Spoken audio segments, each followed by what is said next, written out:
Zimbabwe domestic season comes to an end, it does so with a week of the most exciting domestic tourney, the men's domestic T20. Will the Mountaineers continue to assert their dominance and make it a treble-winning season? Or will the Rhinos mount a challenge and win their first silverware of the season? 2 venues, 5 provinces, 11 matches, and just 1 winner. From the 24th to the 30th of March 2025 at Harare Sports Club and Takashinga Cricket Club. Who will be crowned the 2025 domestic T20 champions?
This should be 2. Tucked comfortably just behind square on the leg side. Big boundary going out to that side, so timing shots properly in between the fielders. Plenty of running to be done.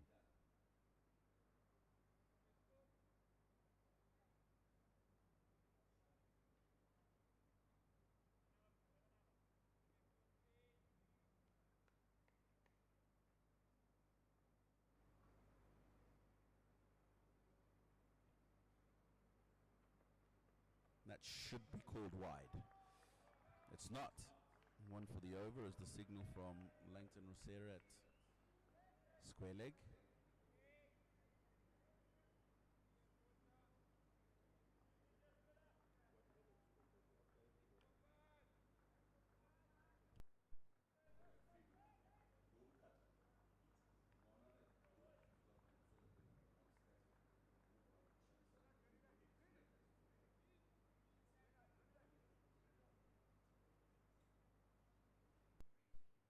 Change in the field. Short third goes back to the boundary. And fine leg comes into the circle. What will he be looking to bowl here?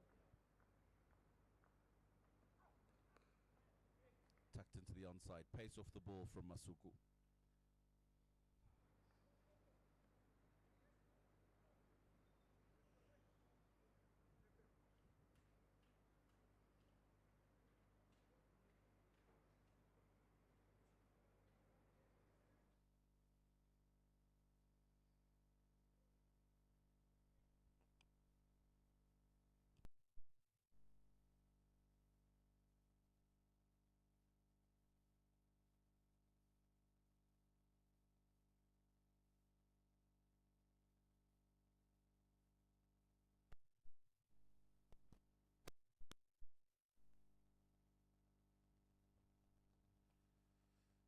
Such a headache when you've got that left hand, right hand combination. Always want to make sure you've got your fielders on the right side, and every time they swap ends, headache for the captain. Third man in now, and a forward square leg to the left-hander. Appeal from Masuku. Percival Cesara not interested. Very good afternoon to Larry Kurirai.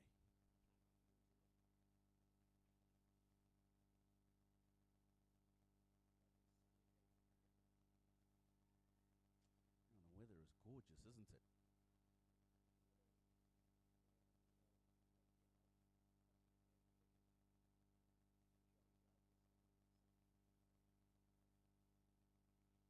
Actually, when you're out there, I don't think you quite feel the effects of the heat as much as people who are off the field. You've got so much to think about.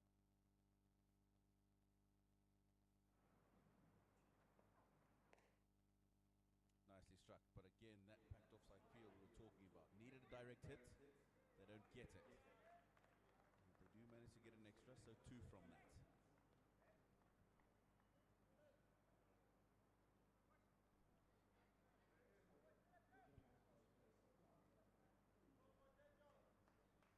Well, like I mentioned a little bit earlier, Larry, before you came on, it's very slow. It's not the kind of surface that has allowed the ball to carry through to the keeper, and that's why this bowler's already, Masuku in particular, in that previous over, taking pace off the ball.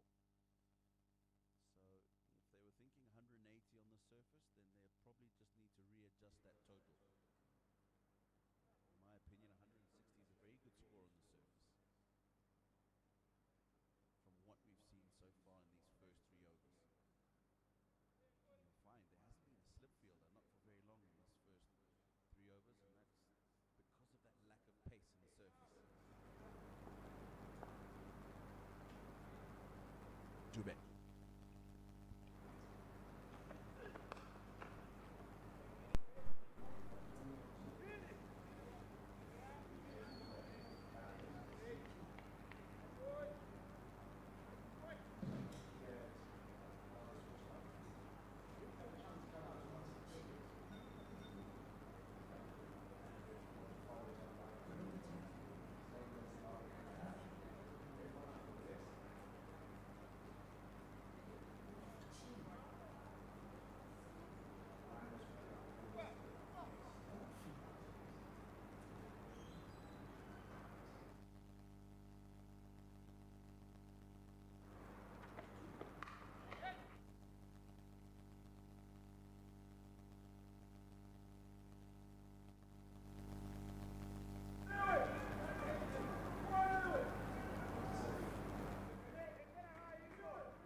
bat. So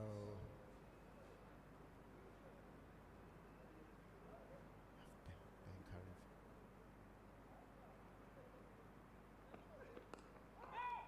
Some really tight bowling there. Doesn't give Ben Curran enough room. You see Ben Curran likes a delivery where he can free his hands and find that offside once he gets one past mid-wicket there. It goes all the way to the boundary. There's very little cover that he can find on that particular side of the field.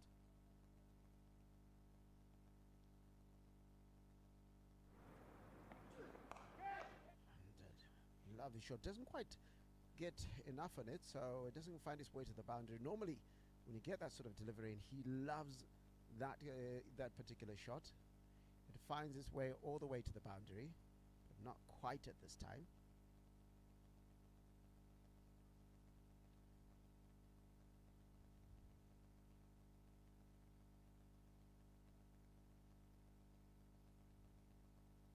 So again, with the change in the left-hand, right-hand combination.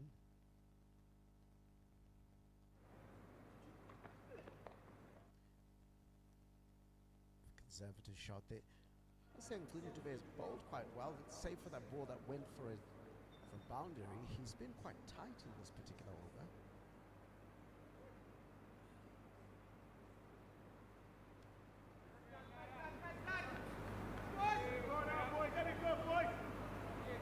So one more ball to go. 26 for North.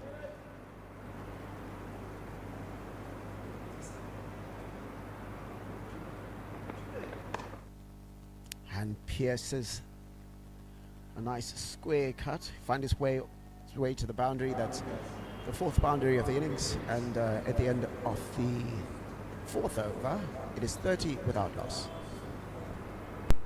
That's end of the fourth over, 30 without loss.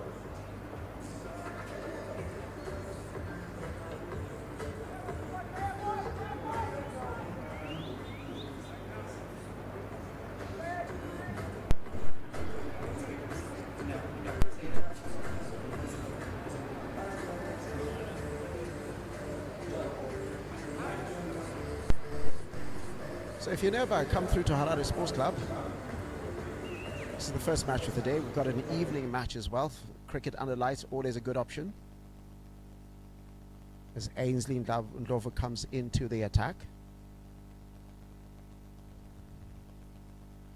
Tuskers still to find a breakthrough in this particular match.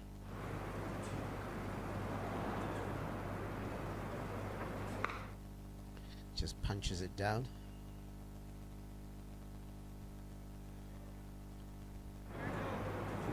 Really tight bowling. You always get from Ainsley Ndlovu quite disciplined. And again, quite tight. Doesn't give Caetano any room to hit that ball in any way, shape, or form.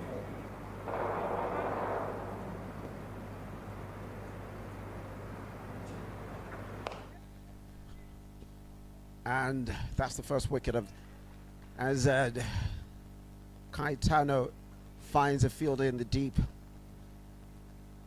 Luke Jongwe completing the catch. And the first wicket falls. That is Takuzanashe Caetano going for 8 off just 14 balls, or 8 off 14 balls. And as it stands, Rhinos are 30 for 1 after 4.3 overs.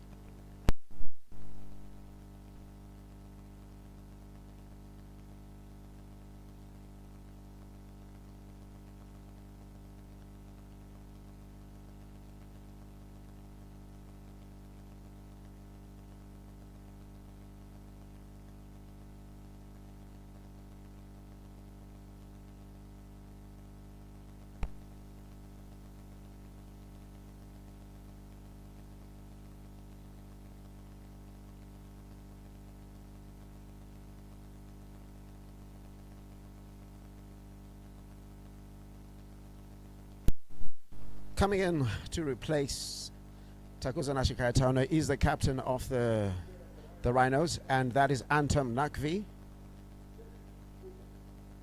And as it stands, the last wicket to fall is that of Takuzwanashi Kaitano, caught by Luke Jongwe and gone for 8. Projected score from this position. We're still in the power play, so I think with the pitch as slow as it is, projected score is still a very conservative 133 if they're going at this particular rate. Again, some really good bowling from Ainsley Ndlovu.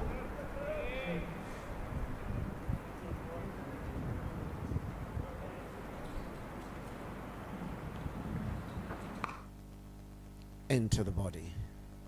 Doesn't give the batter any space. And should expect nothing less from one of the leadership of this Tuskers team.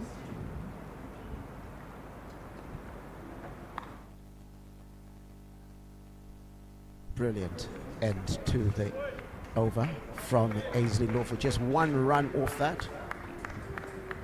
And the end of the 5th over is 31 for 1.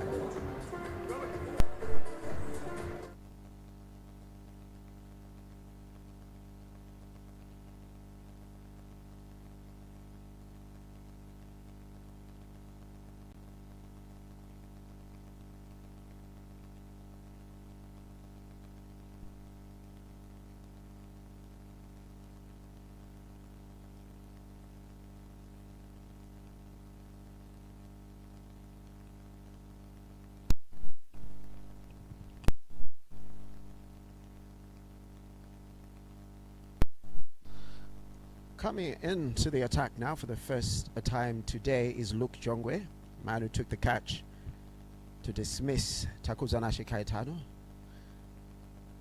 A very accomplished bowler, both at domestic level and for the national team.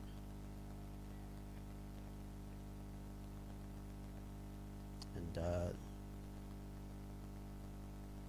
Anton Nakvik is to face him.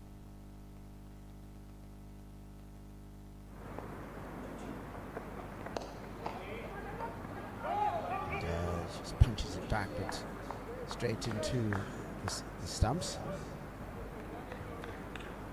on the other end.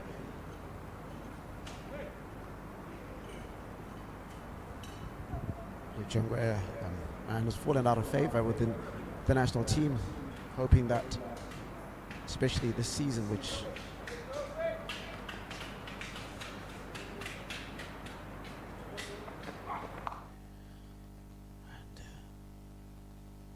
bowls it just a little bit too short, gives Anton Nakvi something to work with, and you don't bowl a delivery like that against Anton Nakvi. It's a player who is an aggressive shot maker.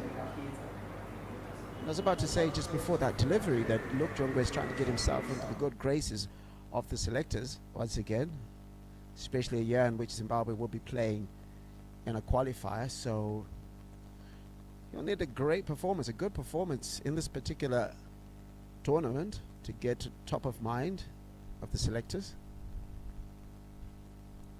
Need to bowl a lot better than that.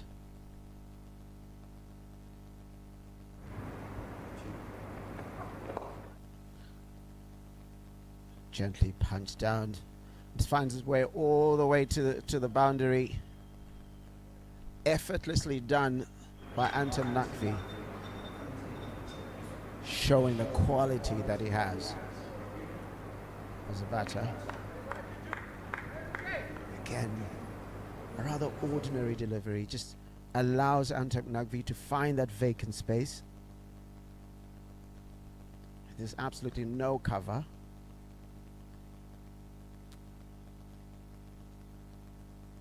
Now it's just gotten a bit of cover there.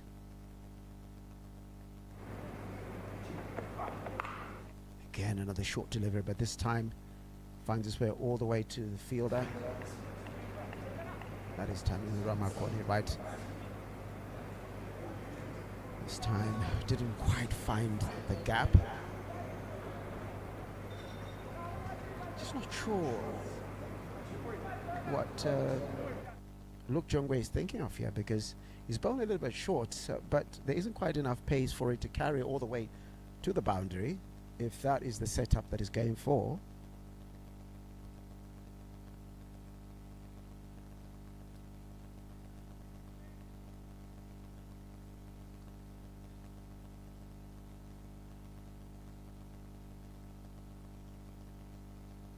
And once again,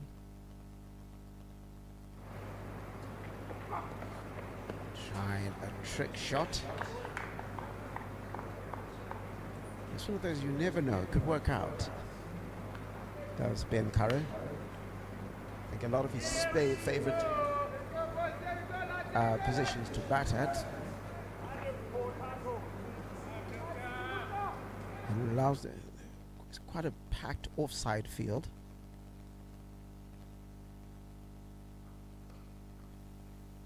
And then punches it down. A good run to take to end the over at the end. Just, 11 runs off that over. 12 runs off the over, I beg your pardon. And the score is now 41 for 1.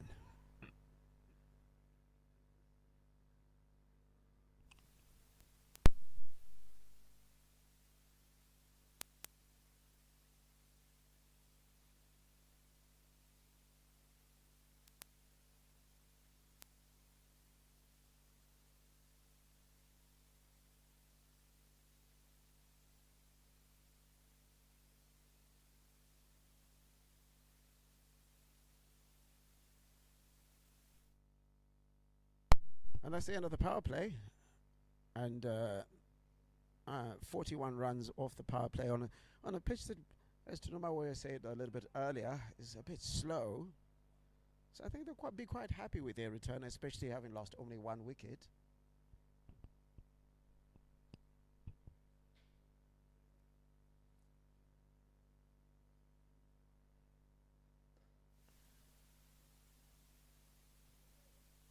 Yes, quite one of the deliveries that was, I think that sort of delivery was bothering the right-handers a lot more than it did the left-handers, because you can see the way Ben Curran just hit it towards just past mid-wicket.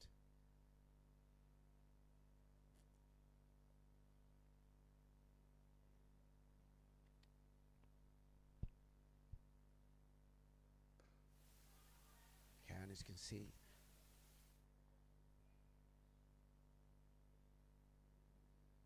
some really good deliveries coming from Ainsley Ndlovu. Not enough space. So not bowling a lot fuller, making sure that there isn't enough space to try and heave that over. So that's a question of having to use your feet or something.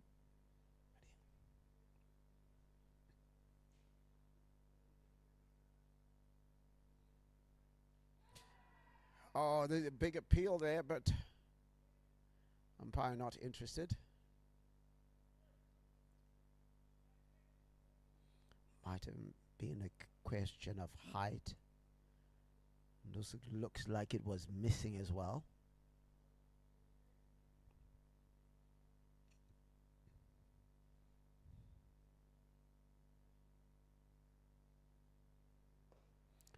Another beautiful delivery from Ainsley Ndlovu, not giving any space.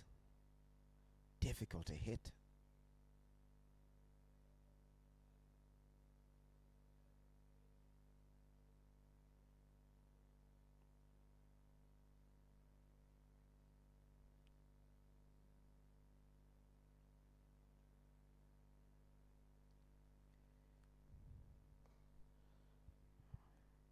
Getting some runs off that particular over.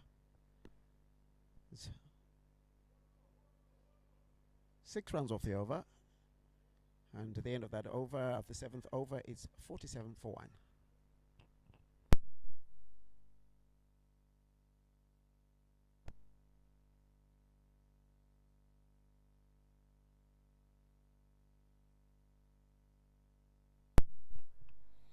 Again, if you are near Harare Sports Club, I encourage you to come make your way to Harare Sports Club.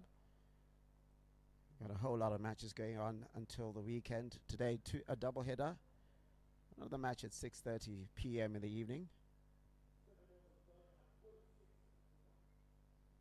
where Eagles are going to take on Southern Rocks at 6:30 p.m. But of course, this match is being broadcast on Zimbabwe Cricket YouTube. Download the app and go to the website zimcricket.org. As Luke Jongwe continues, considered 10 off the first over.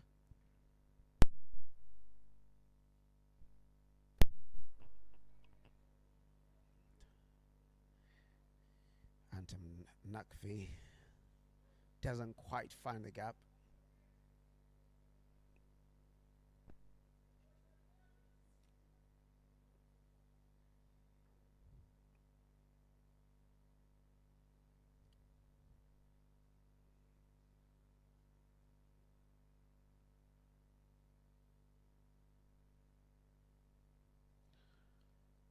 Seem to be just slight adjustments in the field placings.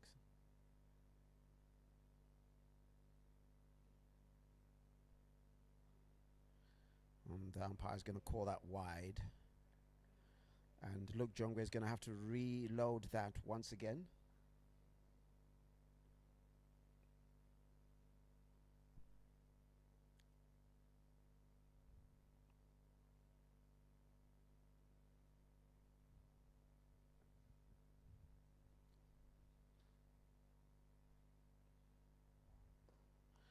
Quite into the body, but it looks like a bit of trouble there.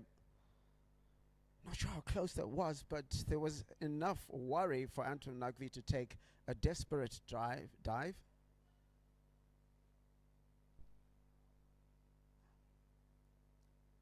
sure there was a run there. Not sure why there was an attempt to get the run.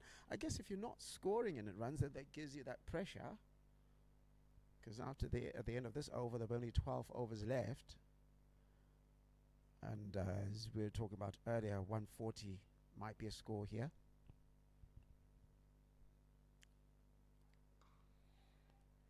And is heaved at high, trouble. And is gone. Ben Curran departs. 25 for 18. 25 off 18, I beg your pardon. And Rhinos lose their second wicket. 49 for 1.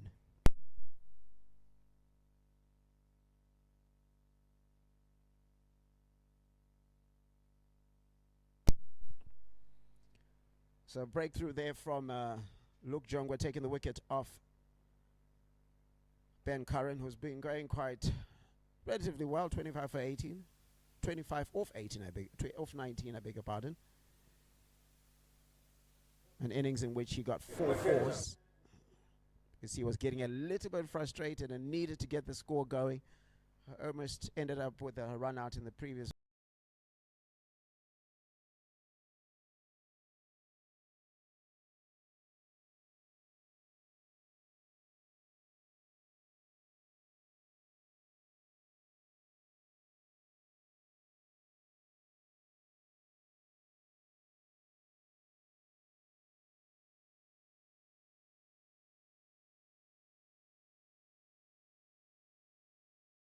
But replacing or coming in after the loss of Ben Curran is Ryan Burl, a player with a lot of pedigree in this format.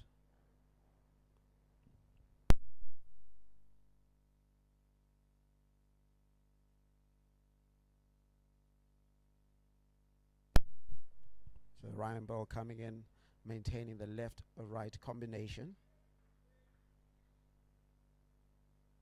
Often desired by many a coach.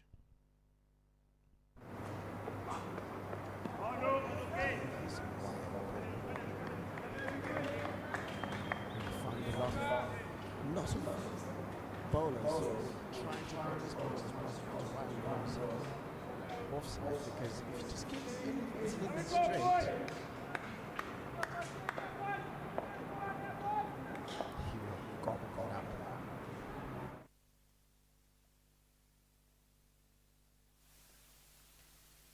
Again, a drive that goes straight to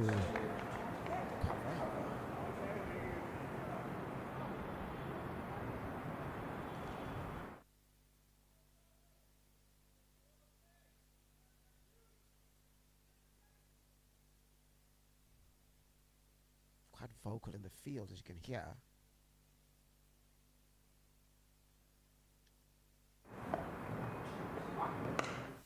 Again, punches it, but not much going on there. Just the run, just taking a run off that. Doesn't quite get into it. It's probably a surface that probably you want to see after 2-3 balls. And afterwards still a T20, so there isn't quite that many balls to play with.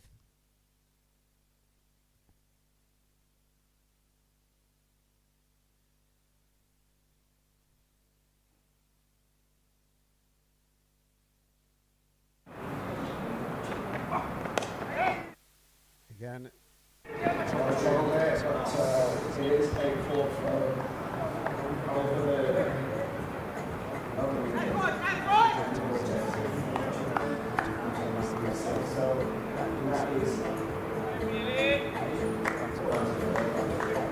$52 for 2 after 8 overs.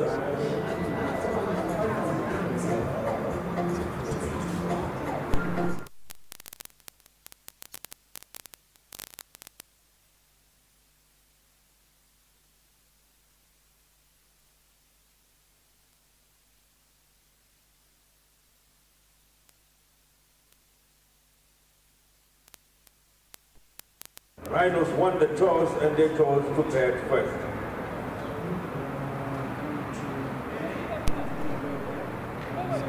Missed the toss. Rhinos won the toss and opted to bat first. Milton Shumba comes into the attack. Just that little bit of height gets a bit of flight into the ball. And that seems to have worked with Ainsley Ndlovu.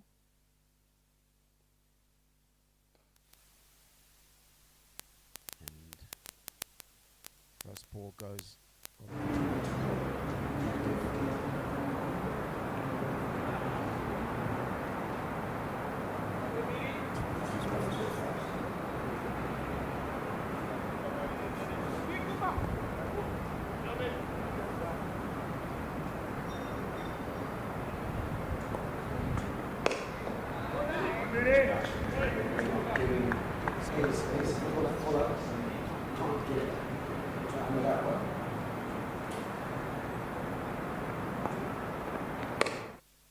again, really good. A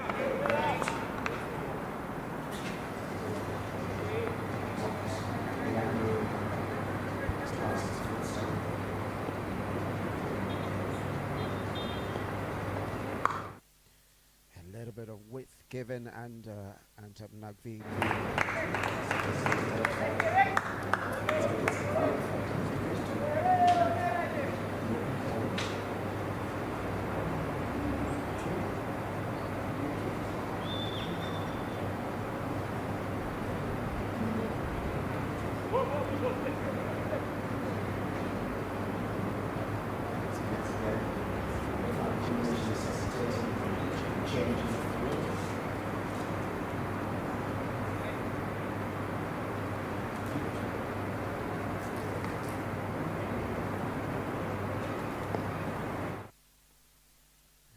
Again, very disciplined bowling.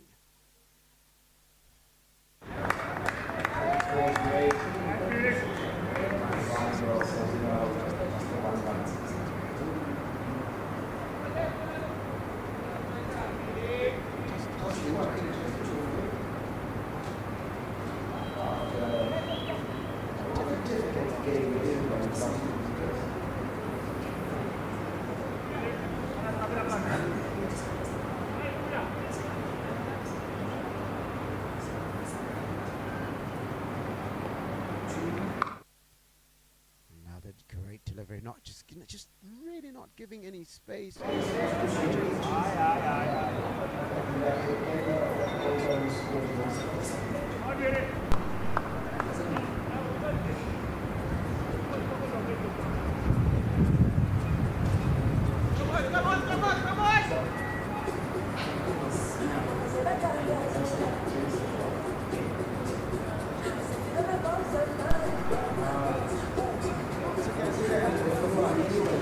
Sports Club, make your way to us and come and watch the Zimbabwe 2024-25 Zimbabwe Domestic T20 League, the third match of the tournament taking place. Both of these teams playing yesterday with their differing fortunes, and coming into the attack is Brandon James. Impressed in the NPL. There's a National Premier League tournament, and that earned him a chance. Playing for Bulawayo Athletic Club, got him a chance to play for his provincial side.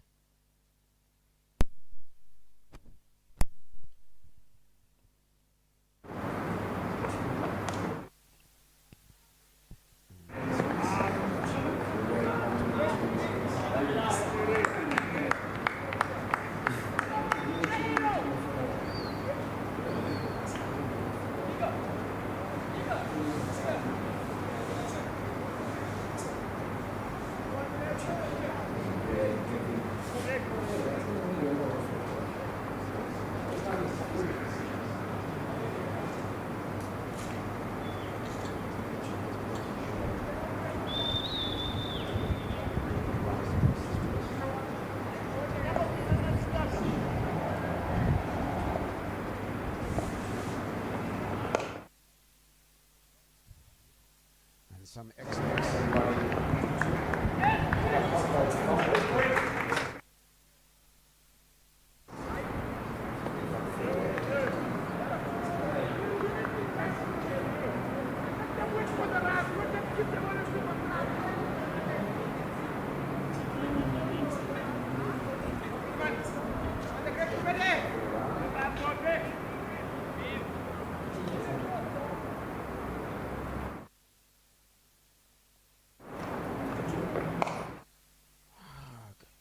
A little bit short there, and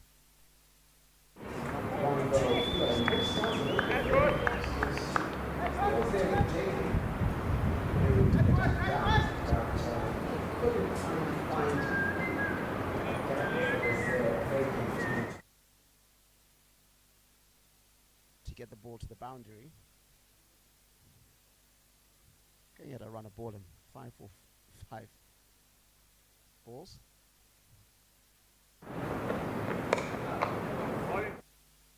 There we go. Ball finds his way to deep point.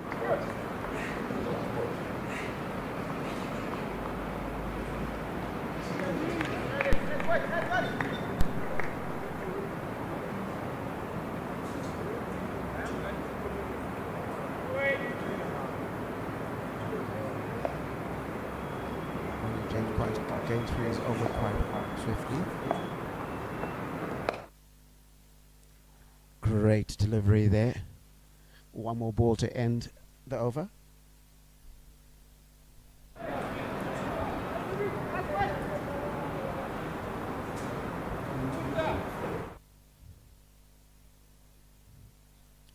I'll tell you what, if I'm Tuskers, I'm quite happy with my return at the moment. Of course, nobody bats and goes home, so they could find it quite as difficult, especially the bowling attack that Rhinos possess.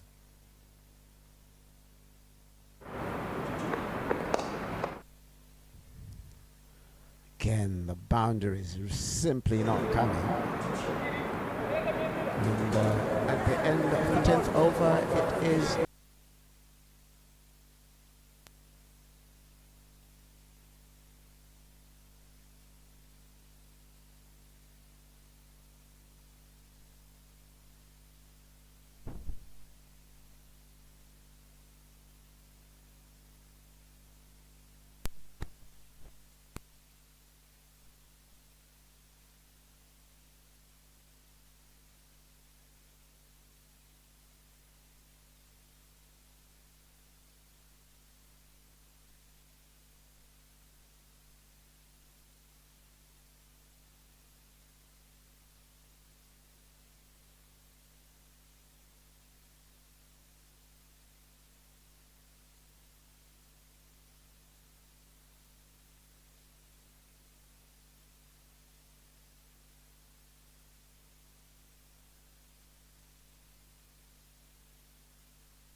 So if you're just joining us now, it is game day 2 of the 2024-25 Zimbabwe domestic T20 tournament here at Harare Sports Club. And it's Rhinos taking on Tuskers. And earlier on, Nashi Kaitana was the first wicket to fall for 8, taken by Ainsley Lawford. Then Ben Curran gone for 25 off 19. Luke Jongwe taking that wicket, and Milton Shumba completing the catch. And since the last 4.5 overs, there has been no boundary. Boundaries have been like hen's teeth.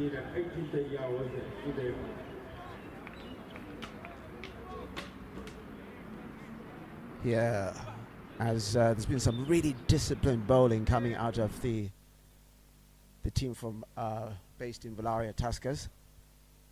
As Ernest Masugo comes in, no wicket for his 2 runs, but it's considered 9 runs.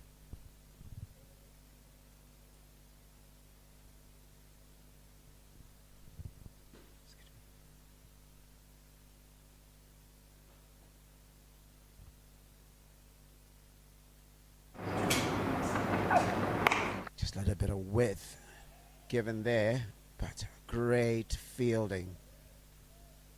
No run off that particular ball. Great fielding at cover. I think once again, Antam Nakvi his eyes would have opened up quite large. Sense he might have missed an opportunity there, perhaps.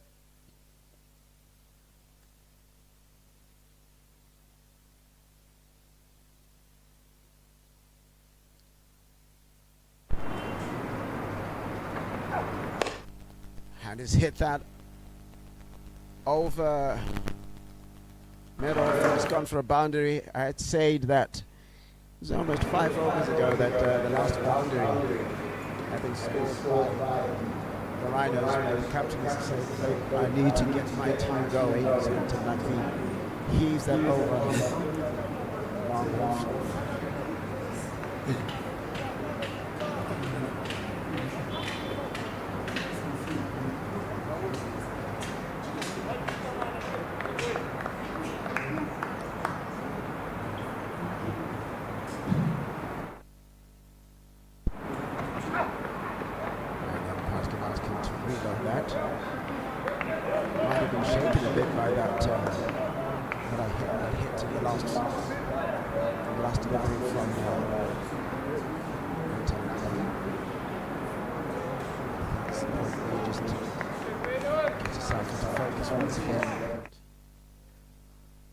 Bowled well before. Just get back into the zone once again.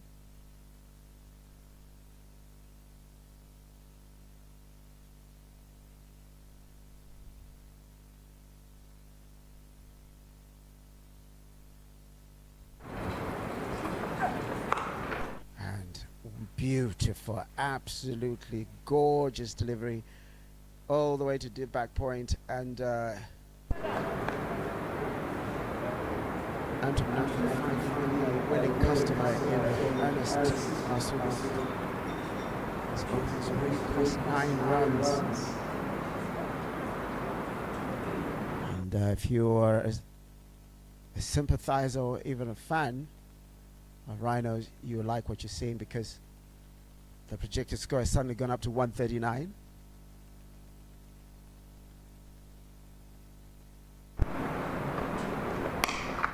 Nakvi gets on top of that one, but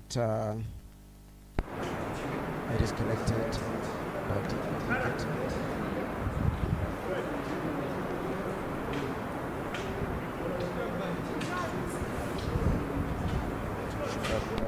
Fielding that position, and then just moves over to cover.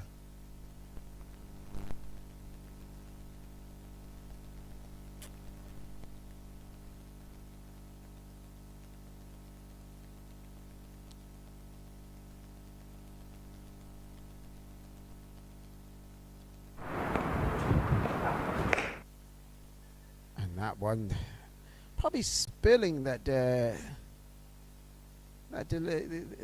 gathering, not quite great. It's great running in between the wicket, but it's It's not helped by the fact that the fielder hasn't quite collected that ball,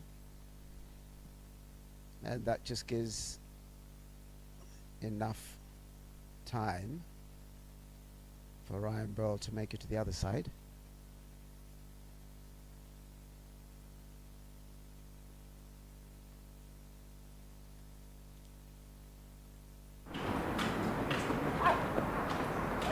And just one towards Gully. Is it going to try again? Yes, it does. Oh, that is a suicidal bit of running and some brilliant throwing, and Antam Nakvi has to go. Not sure the second run was there, and ultimately it wasn't. And he is run out. The captain has gone for 33 of 26 balls after what looked like a really bigly type of over. Got a little bit greedy there. Antam Nakvi, captain, gone for 33 of 26 balls, and now Rhinos are 76 for 2.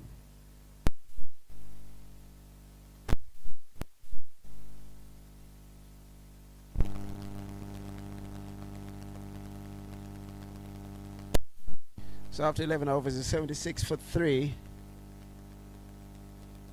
Some suicidal running there, and suicide it turned out to be. It's one of those that you'll think about a little bit later. I guess he was trying to get the run rate going up once again. Antam Nakvi gone, the last ball of the 11th delivery gone, run out. And Kosana Mpofu, some brilliant fielding. Ernest Masugu gathering quite deftly and dislodging the stumps.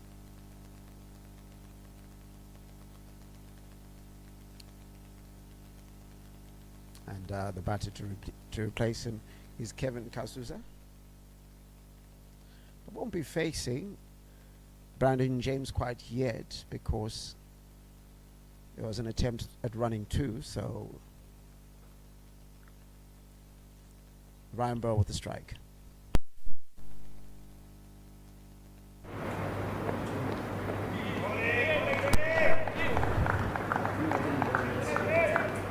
Just enough to avoid having to bowl that instead.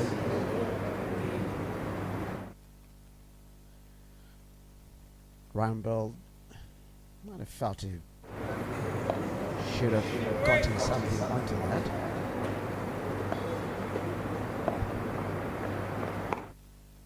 Into the body. And Ryan Burl, Kevin Kasuza trying to run for a second, not sure why. Given that all the fielders on the onside are quite packed, so just that one. It's a brilliant piece of running.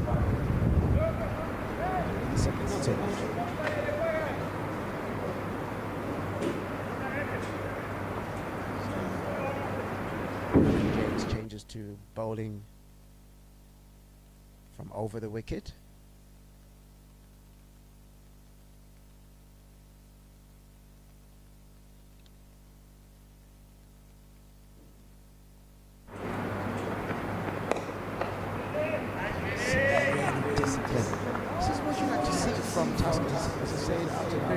Game yesterday where they lost to the Eagles, where they'll be very disappointed with their bowling, as much as the Eagles team is probably one of the strongest in the in this particular tournament. Today they've just been more focused, more disciplined. They go once again. Not straying in terms of line, not straying in terms of length, having to make the batters work for their runs. So far just one run off the over with 2 balls left.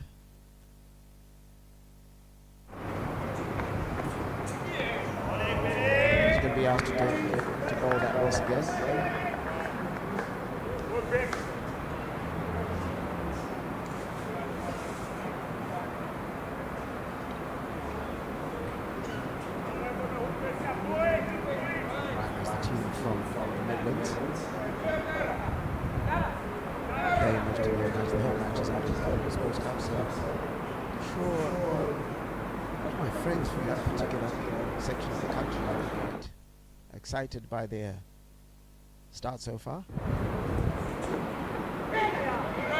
Slow bouncer. Slow ball bouncer. And Kevin Kastuzak doesn't quite know what to do with it.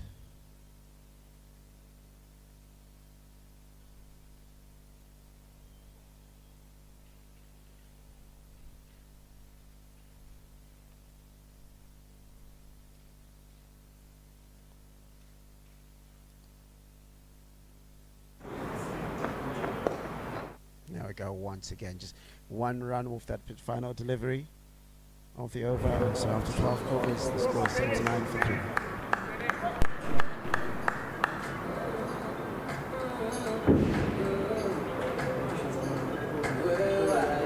Overs gone at 79 for 3.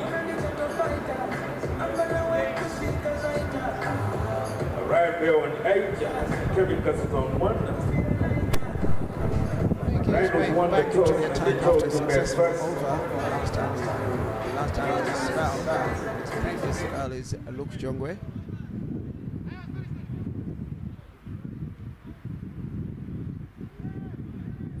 Currently 1 for 15 off his 2 overs.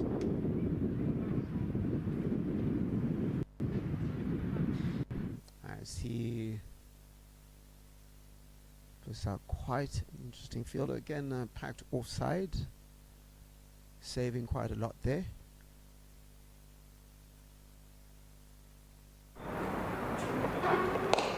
And not quite any way you can put a fielder there. One of the most beautiful shots you'll see in any form of cricket. Straight past the bowler. Not quite the return that Luke Jongwe was looking for in the second spell of this particular match. Kevin Cussons punching that. And is headed up. And is dropped. Oh, he'll be disappointed with that. That looked for all money to be right down his throat at long on. And Kevin Kasuza is probably looking at an early exit from this innings, but it's been given a reprieve.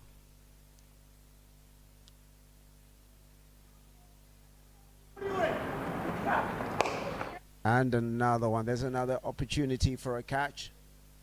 And another dropped catch. This time by Milton Shumba. 2 dropped catches in a row. And Luke Jongwe will be looking at it and say, you know what? My statistics are going to look very... If I don't get any wickets in the rest of this match, my statistics are going to look a bit odd. Those 2 dropped catches.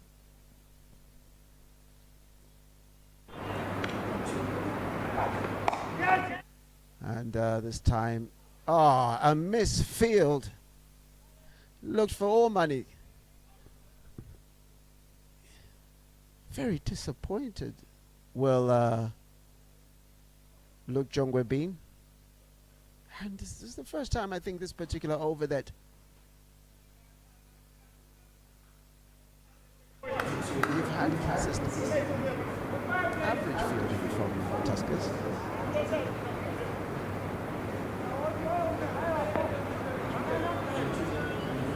So an over in which he could have gotten a wicket at the very least. He's got 9 runs conceded so far. And doesn't help his mood that the next ball goes all the way for a 4, driven on the up. Yeah, no one else. Straight over cover. Conversation.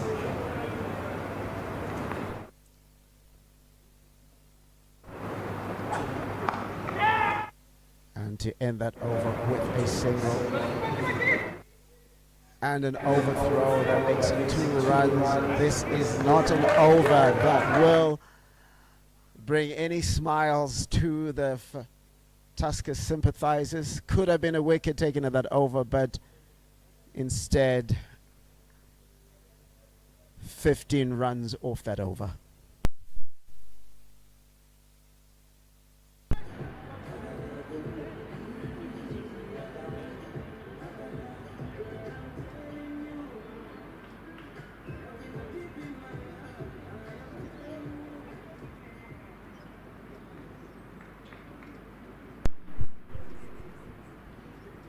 Brandon James back in the attack. He's been tight with his bowling.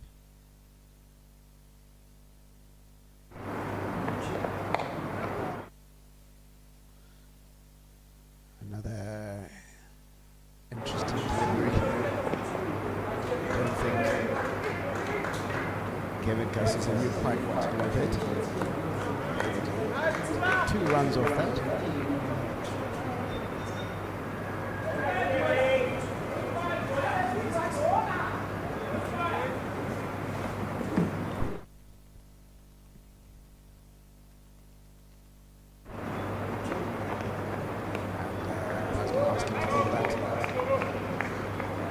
Once again.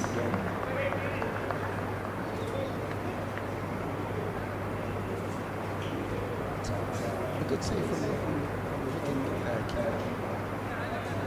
Goes past it. It's led by 4 and a wide.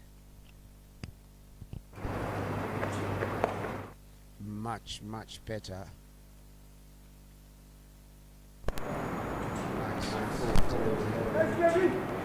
All he can do is dig it out. Nice comeback to that wide.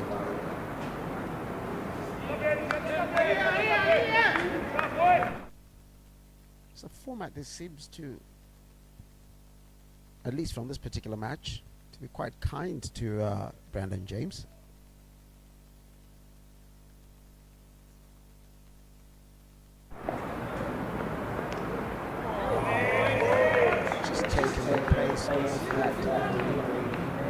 So it stays in the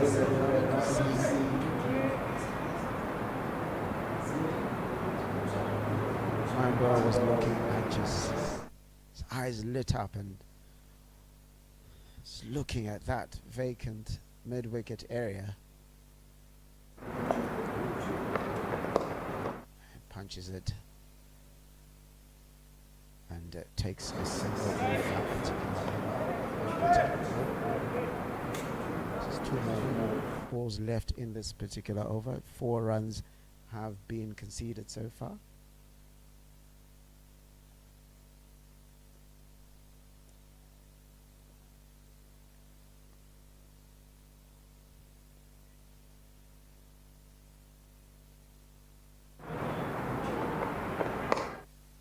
And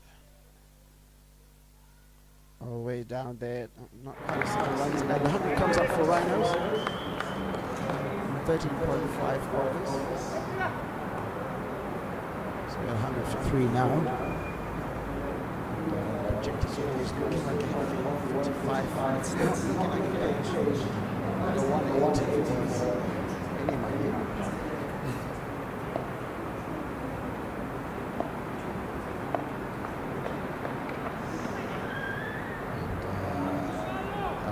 Signals a free hit after a no ball. It's just has to be over the waist. So free hit chance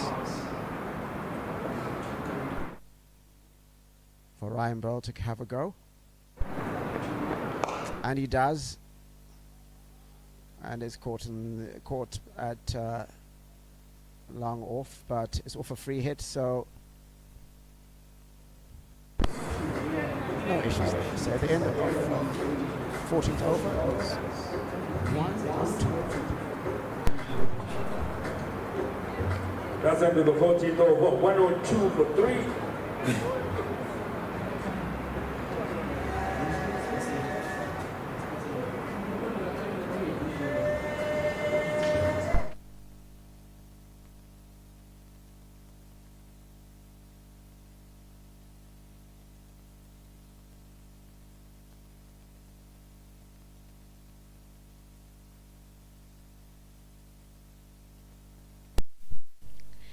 As again, the last 6 overs of this Rhinos innings.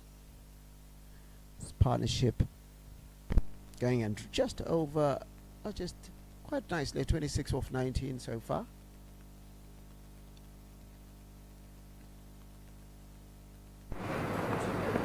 Back to the attack.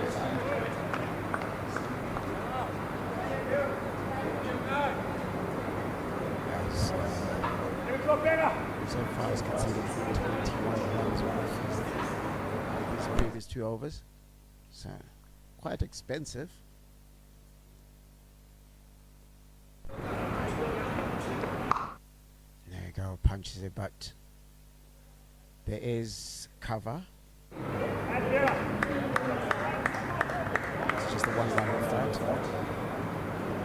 There's a deep extra cover.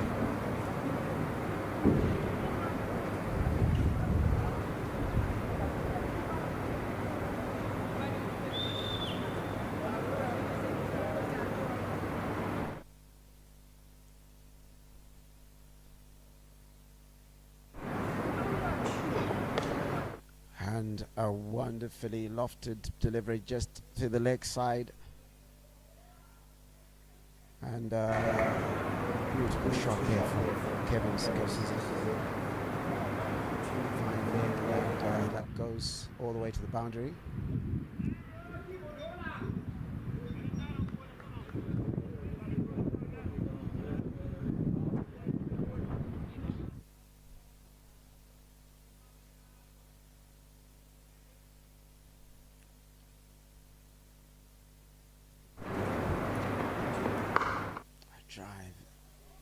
Cover drive stopped, so just 1 off the particular ball.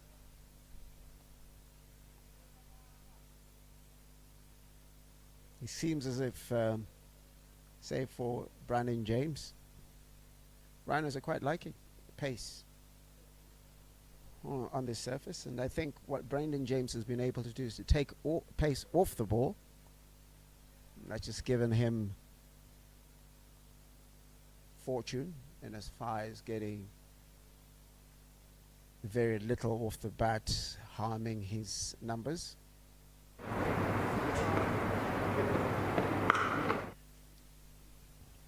And hit down to deep mid wicket. Actually, bigger pardon's gone down to deep cover and picked up there.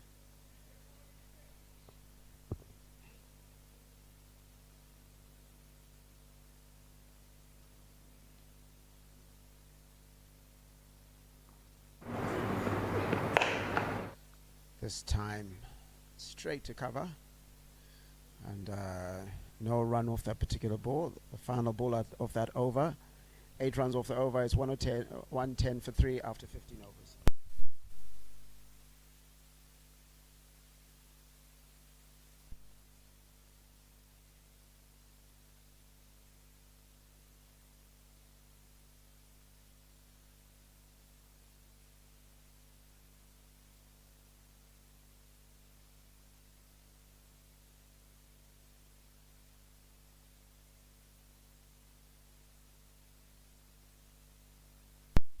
So coming in for the final over of his innings.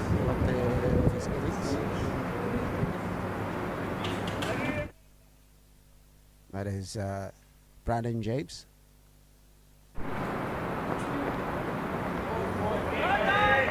Another beautiful delivery. The young man is showing quite a bit of skill, I'll tell you that.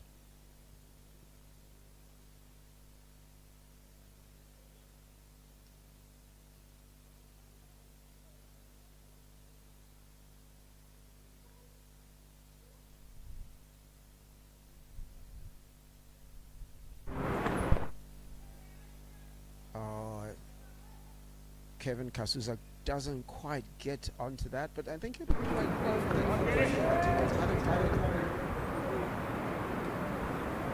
and got it gobbled up there. Because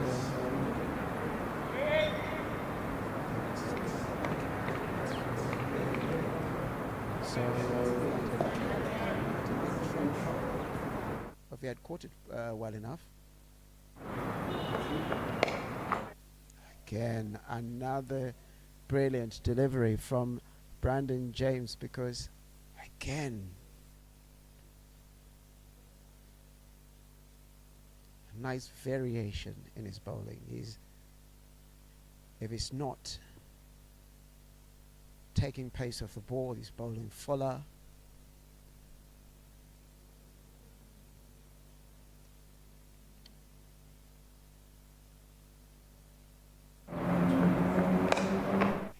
Nothing to work with. Misfield there. To cover. Allows them to run from 6.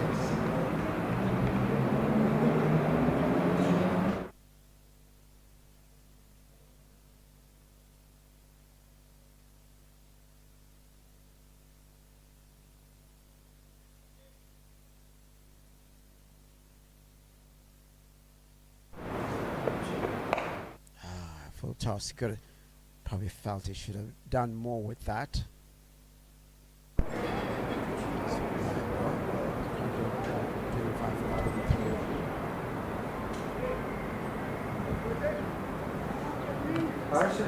Brandon James now delivers on the ball.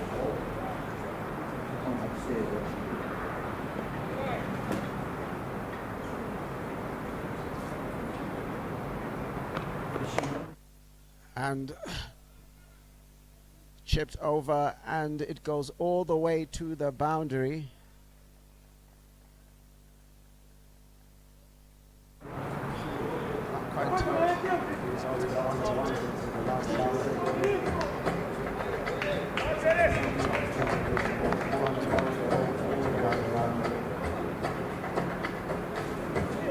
And at the end of that over, it is 118 for 3.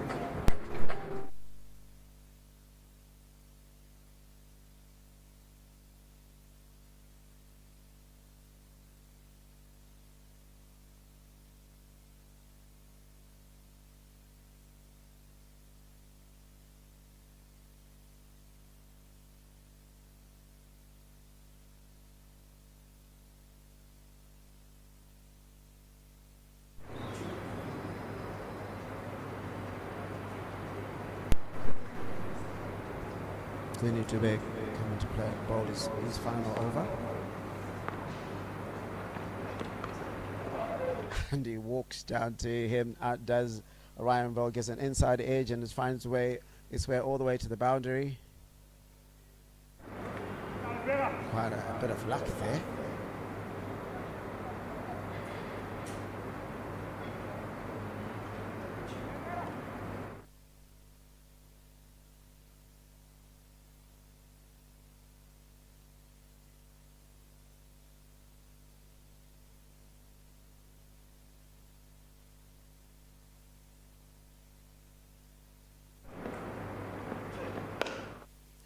He absolutely smacks that, but there is protection at deep mid wicket, and there's only one run to come off that.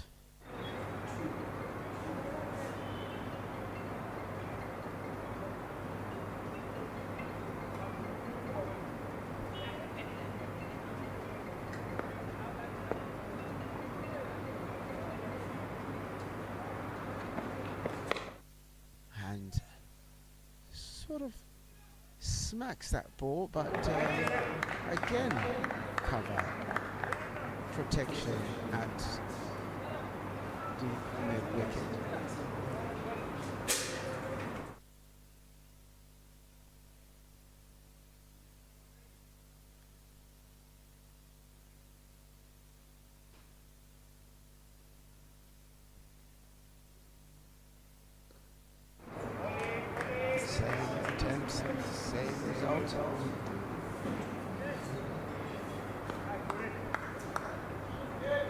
Zimbabwe coming back quite strongly in the context of the match.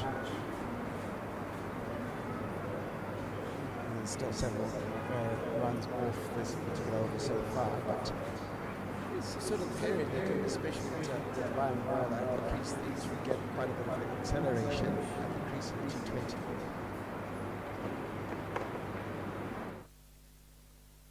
Metronomic, if you want to call it, especially bowling to left hand, right hand combination is done quite well. And I guess you would say that the first over he was unlucky, rather unfortunate to concede that four because it was inside 8 legs to about 5 leg all the way to the boundary. But since then, if you're limiting opposition to just singles, you're quite happy with yourself at this stage of the innings. And it's smacked that. Now I'll tell you what, that has gone onto the roof where we are, and we're like on the 3rd floor. That's a massive 6. The first maximum of the innings. And this means 14 runs off that over. As I was complimenting for his bowling so far, and he had a good comeback. Ryan Bell says, you know what? This is what they know me for. 132 for 3.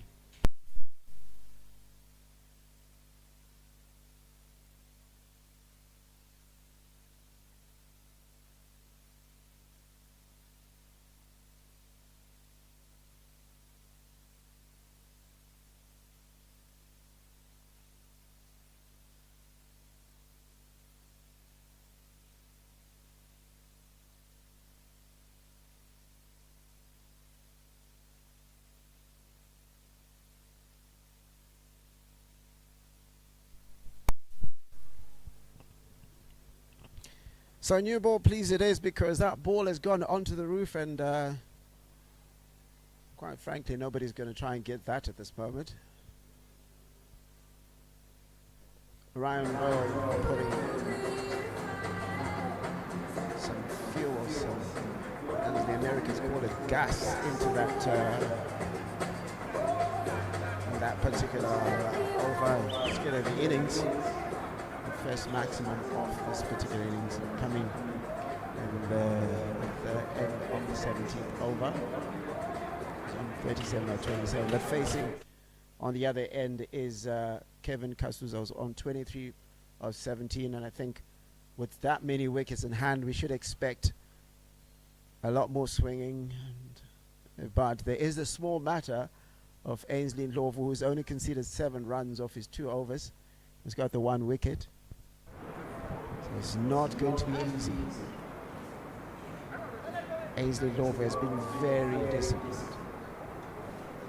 I'm trying out 2 different balls, and Ainsley Ndlovu says, no, I prefer the other way.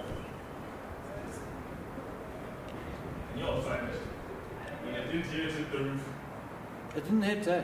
Yeah, so it's in the cover. A massive. That's the biggest hit I've seen in a long time. Not an attempted catchy, not, and that goes away for, I think, going to wait for the umpire to give an indication of what that is.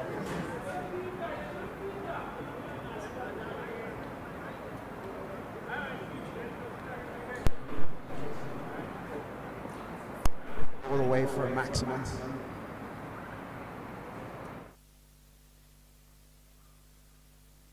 Can see the frustration.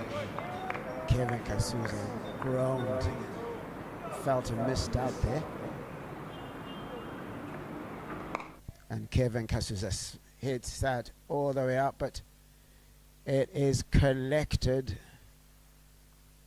And you know what the captain was saying, you know, I don't mind you going out doing the right thing, and that's collected, and Kevin Kasuza collected at long off,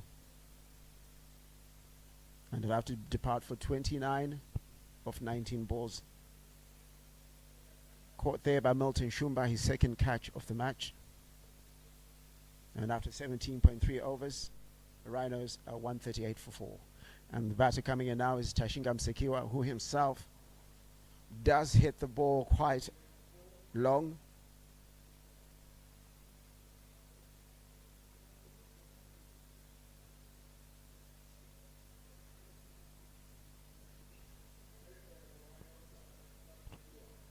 Tashinga Msekiwa has found himself in and around the national team setup.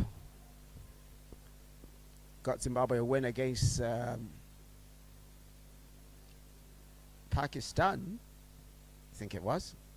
No, it was Afghanistan. Pakistan was one of the other young men. Tatenda Maposa all the way. That was in Bulawayo. Tashinga Msekiwa makes himself a little bit of room immediately. He's going to cut it and get himself a single run. And just 2.2 overs left. I think if your Rhinos might be looking at a score of about 160 here.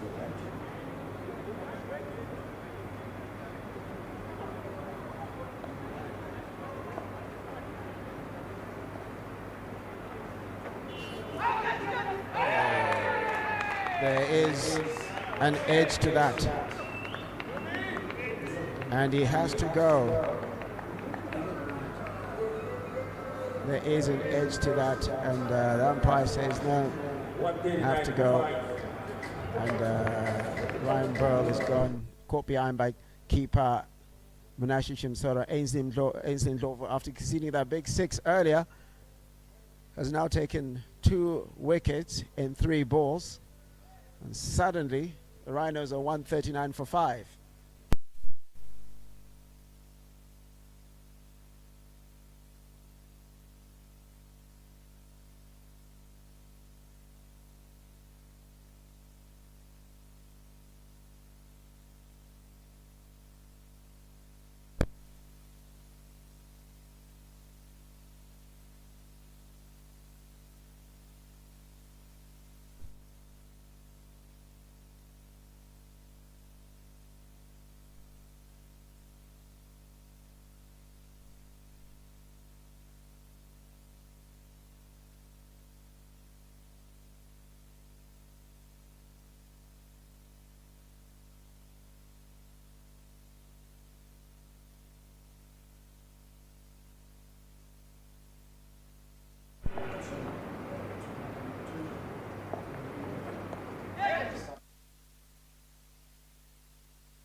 A dropped catch at the end of that particular over. That was Nyasha Mayawo surviving that, and at the end of the over it's 140 for 5.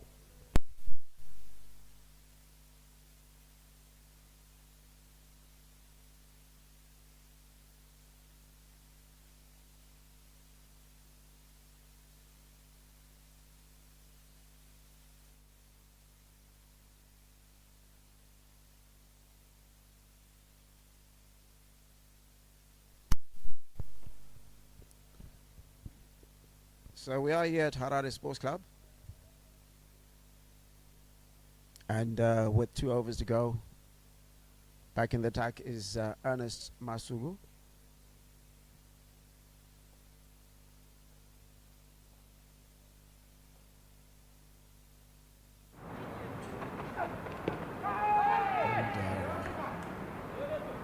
And almost an instinctive appeal from Ernest Masugu when he heard Fowler on the pads. But that's given as a leg by a very animated leg by from umpire Christopher Piri.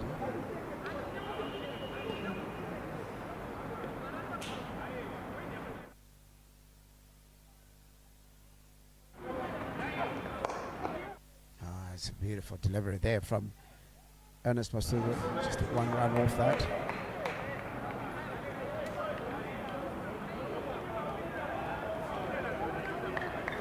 Sort of discipline you expect from one of the elder statesmen of this particular Tuskers side. Totally expect them to give no inches.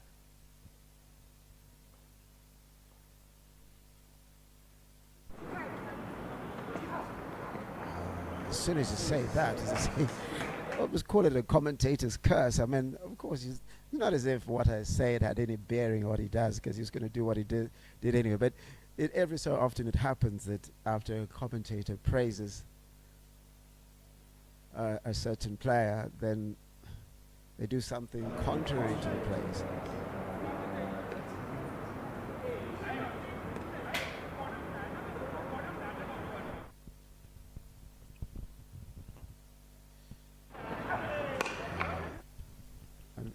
A shorter ball and the early call for 2. And 2 it is. Sekiwa with an early call. Call probably puts some pressure to the field at wide long on, so able to get that extra run.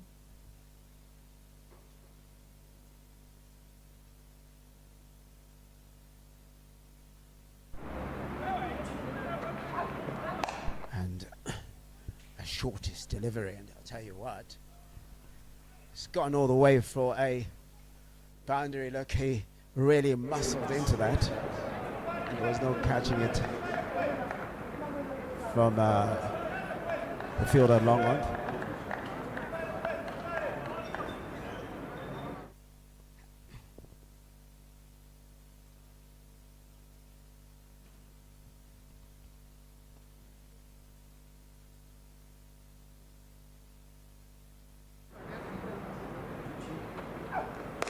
And secure muscles one again, and calls for 2, and 2 it is up, and 150 is up in the last delivery, so now 152 for 5.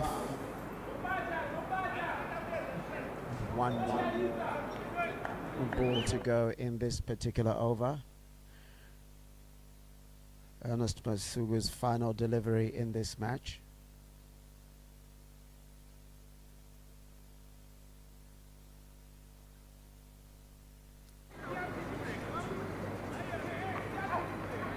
And Tashingam Sekiwa absolutely hits that, but it hits quite heavily into the ground because it went up quite a bit. Didn't have enough distance, and it bobbles into the ground, and with that only gets 2 runs off that. But a respectable over, not more than a respectable over, 14 runs off that particular over, and he's 154 for 5 with 6 balls to go.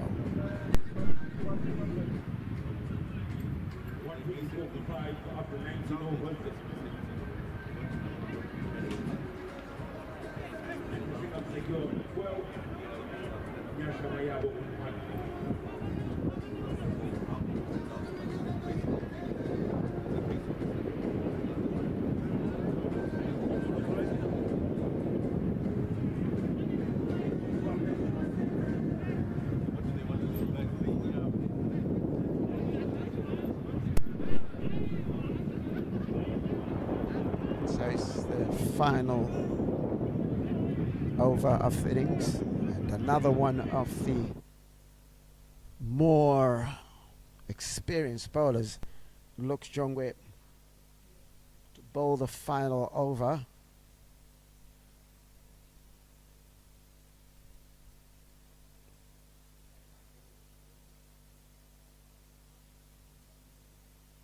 All the action taking place here at Harare Sports Club.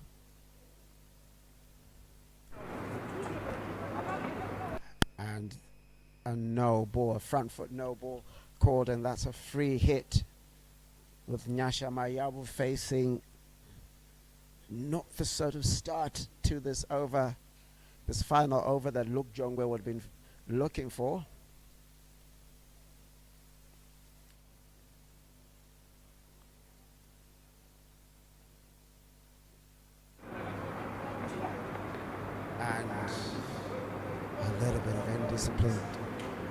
right at the beginning of this over from one of the more experienced bowlers. And look, Jongwe wide, so again, the free hit stays.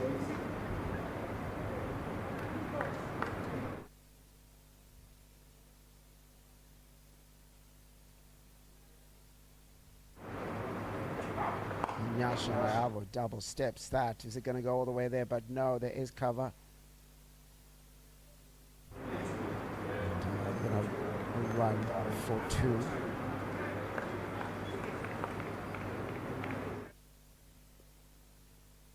Just attempted to hit over straight long off, but doesn't quite get enough of it to get to the boundary.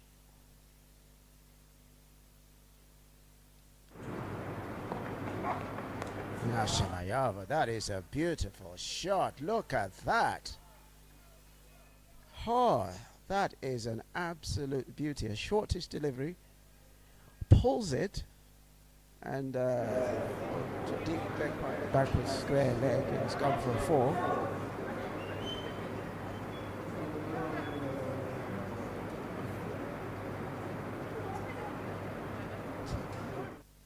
So far, quite an expensive innings, or rather, expensive over from only 2 legal deliveries so far, 8 runs conceded.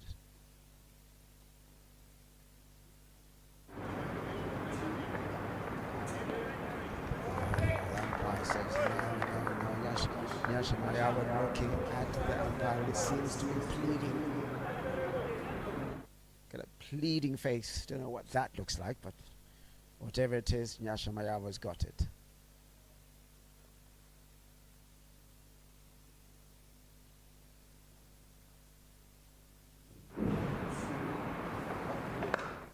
And he just gets the toe of the bat onto that. And that goes straight to cover. Looks like Martin Shumba has been getting a lot of the action, the ball getting to him quite a bit.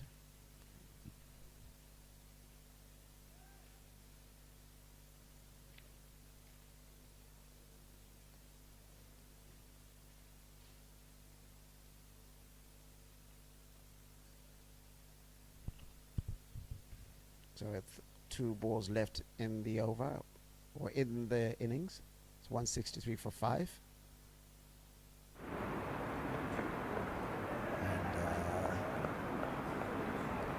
Look, John was saying he's not quite ready to let that go, so he's going to have another go.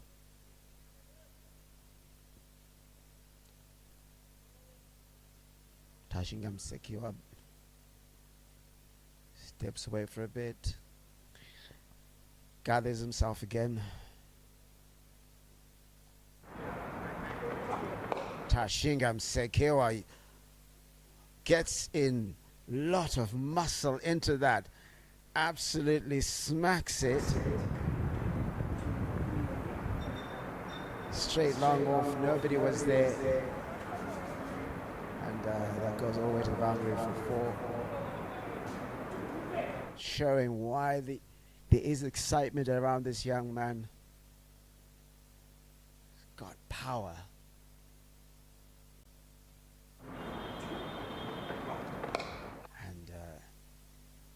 A wide full toss. Gets the toe off the bat. And that ends the innings. 169 for 5 is what Rhinos end up with after 20 overs. And that will be a score I think they will think they can defend and make it 2 out of 2. Not much in the surface, and I think it came down to the fact that the Rhinos were patient with this surface. They realized that the surface wasn't giving as much. So play some very clever cricket and then accelerated towards the end of the innings. So just go through that scorecard once again. Rhinos captain Antam Naqvi won the toss and decided to bat first. And Takus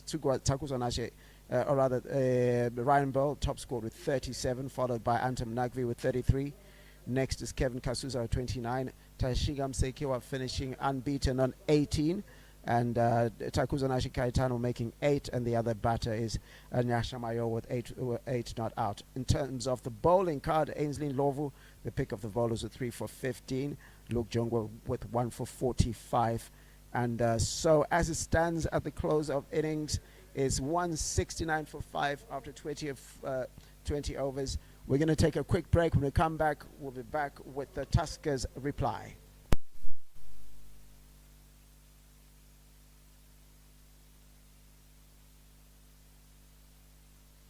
As the Zimbabwe domestic season comes to an end, it does so with a week of the most exciting domestic tourney, the men's domestic T20. Will the Mountaineers continue to assert their dominance and make it a treble-winning season? Or will the Rhinos mount a challenge and win their first silverware of the season? 2 venues, 5 provinces, 11 matches, and just 1 winner. From the 24th to the 30th of March 2025 at Harare Sports Club and Takashinga Cricket Club. Who will be crowned the 2025 domestic T20 champions?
between Rhinos and Tuskers.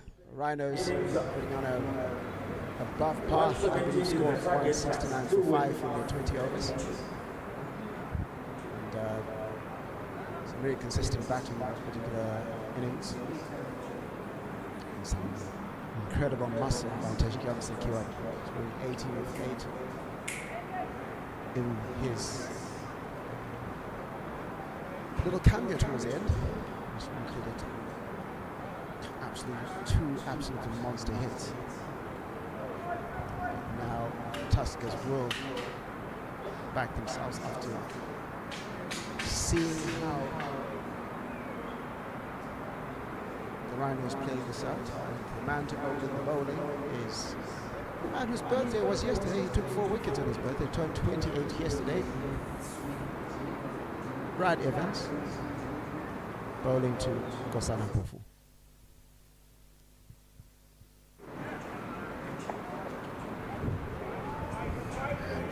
Beautiful shape on that delivery.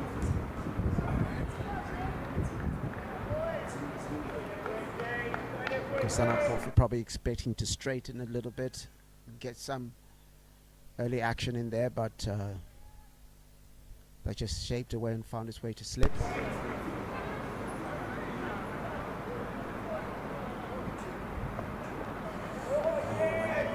Beautiful delivery from Brad Evans. Bowled really well yesterday for his 4 wickets. Took 4 for 26 from his 4 overs last night. Wiping the Mountaineers' tail, getting an early revenge, having lost in the Pro 50 Championship final.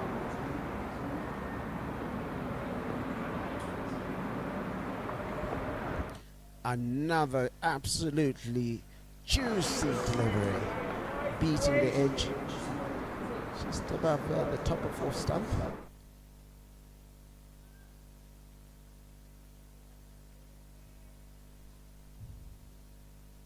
A man was out with injury for quite a while, but won a few matches for Zimbabwe. Most famously out in Australia in 2022 against Pakistan, at final over. A lot of Zimbabwe fans remember that.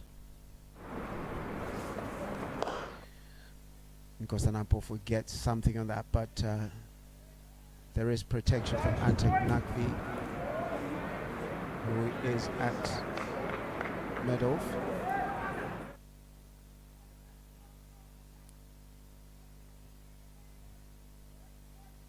Very good over so far from Brad Evans. Only one ball has actually connected, but didn't go anywhere of consequence.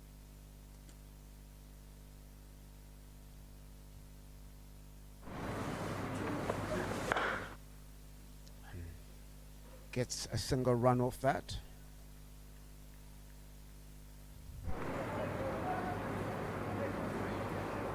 But Brad Evans won't mind that at all. Just an off drive.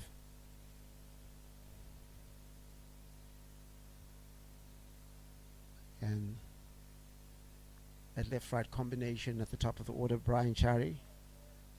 Brian Chari, one of the, I like to call them elder statesmen of this particular side.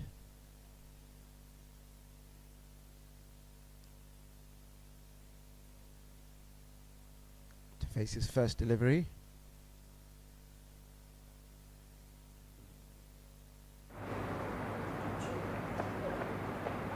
And Brad Evans. Just a little bit of blot on that particular over after some really disciplined bowling. It was just a little bit wide and has to bowl an extra delivery in the over.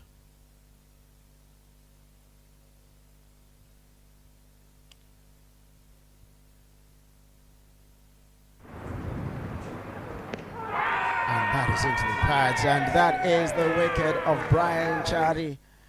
And Brad Evans has gotten the breakthrough in the first over. Brian Chari at 6s and 7s. Umpire Christopher Piri says that was going to hit probably middle and leg, and he has to go. So Tuskers are 2 for 1 after 1 over.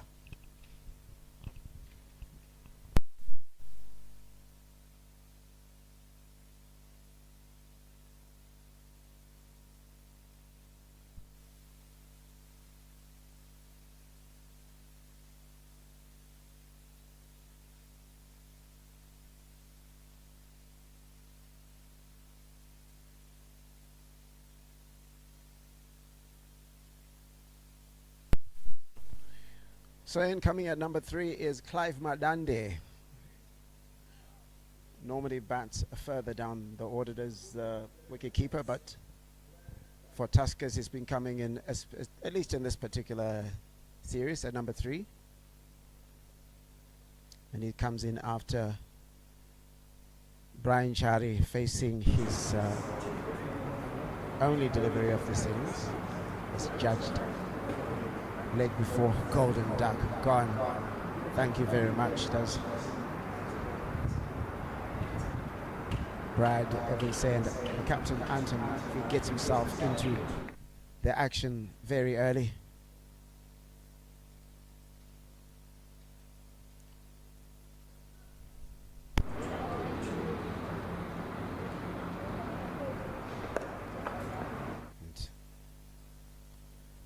Nothing off that. Coming into the tag from around the wicket is Anton McVie. And why not? Because he's already got in the first wicket. Gosana Mpofum laboured and laboured. And he's gone, and Tuskers are not looking good. He had 2 for 2 it is. After 1.2 overs, he's stumped Mnyasha Mayavo with the easiest job. And Nkosana Mpofum trying to double step, take some initiative, and he has to go.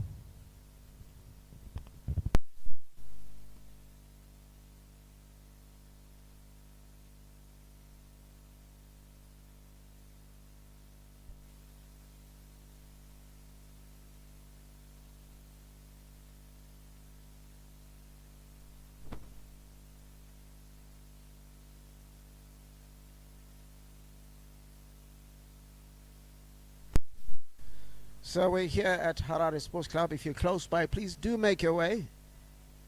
Later on at 6:30 p.m. we're going to have the match between Eagles and Rocks. That looks to be a scorcher.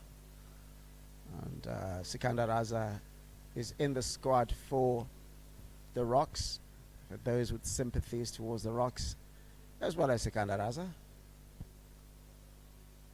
But for now, we are here looking at Tuskers having a difficult start to this particular match. 2 for 2 after 1.2 overs. Coming in is Faram Pariwa as Antam Nakvi bowls his 3rd ball of this over.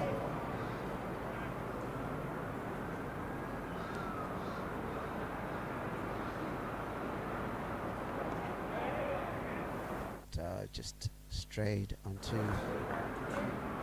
the offside and allowed onto the leg side of the pardon and allowed Faram Paliwa to just get himself off strike. Tell you what, it's a good ploy by Anton Lagvi to bring himself in early, because taking pace off this surface is sure, as we saw earlier, gave a lot of fortunes to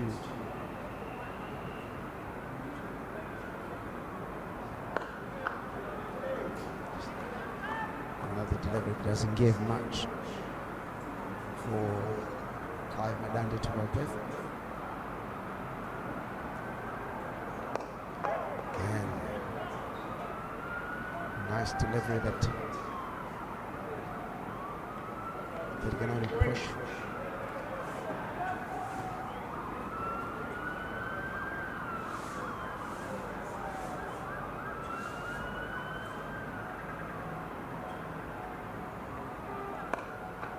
Once again, brilliant over from Anton Lagvi, a wicket. and 1 run off the over. And so Tuskers find themselves 3 for 2.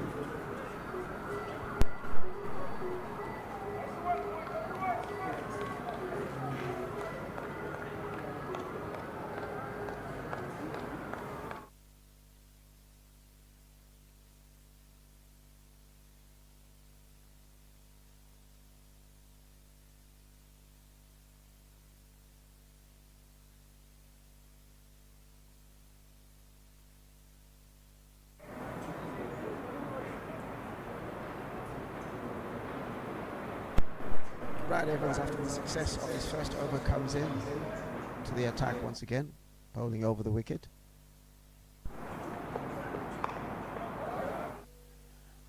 And after a misfield, they're able to scamper through for a single. Do Tuskers.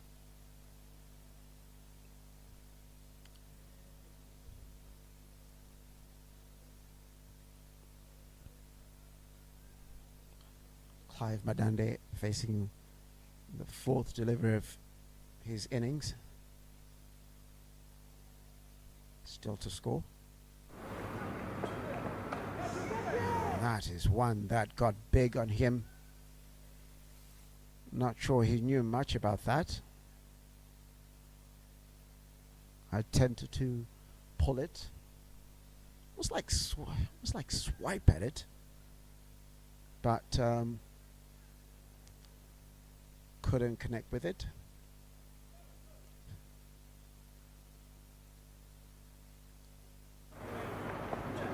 And once again, another one that got big on him, and this time it connects with the helmet. And regulations, the law does say there has to be a concussion protocol, so they're going to have a look at him. Clive Madande, who's been out of commission for a while. This is since the beginning of December.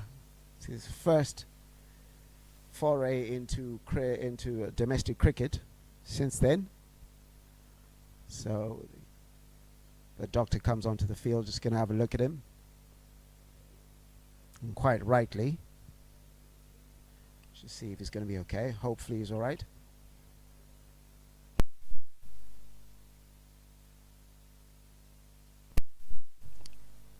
And looks like it's all right, because the doctor and the physio off quite quickly.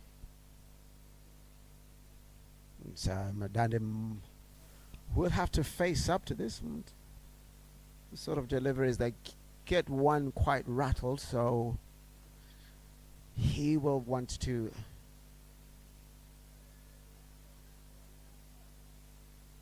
show Brad Evans that he's in among them. And he does that. Tickles it. Fine leg. 4.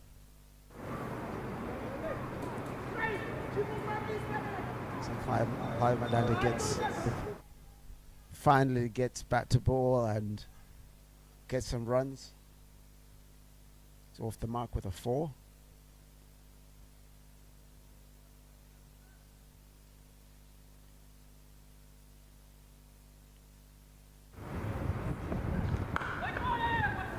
And then he punches that down to Medoff, collects. And that is Ryan Ball in that position. Tafaran Pariwa, the captain of this match. One of 2 changes that were made to the side.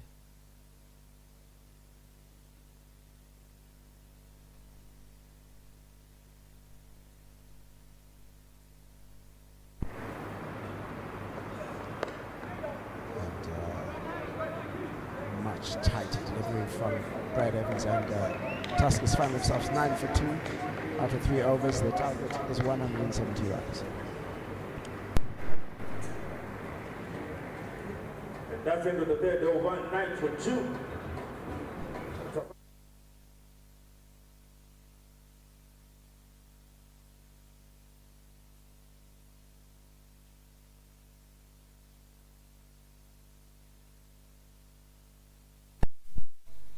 So after his success in his first over, Captain Anton Nagvi takes himself out of the attack, and in comes Michael Chinoya. As Tuskers have had the trickiest of starts, not the best of starts, but if you saw how the Rhinos batted earlier, you just need a couple overs to get yourself in. It does get a bit easier to bat after you get your eye in.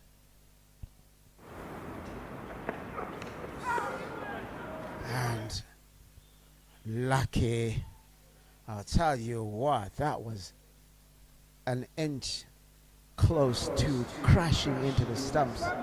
Clive Madande dancing down the wicket, inside edge, gone for 4. No questions asked, we'll accept that.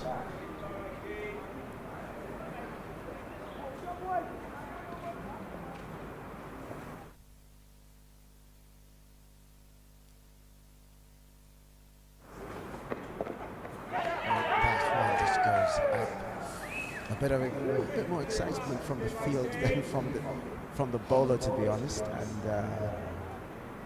if you look at Nyasha Mariabu, it makes a perfunctory gesture really more than anything else.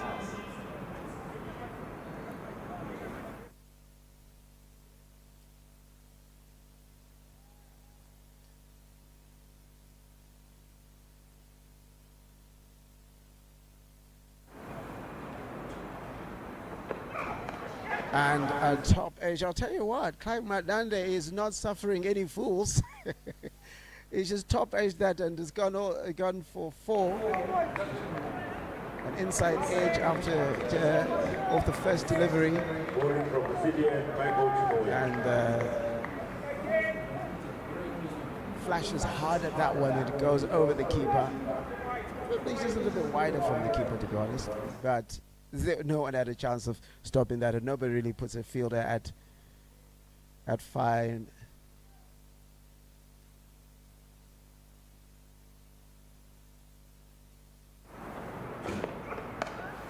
And another 4 from Clive Madande. You know what? That one was as authoritative as they come. Getting himself into the groove.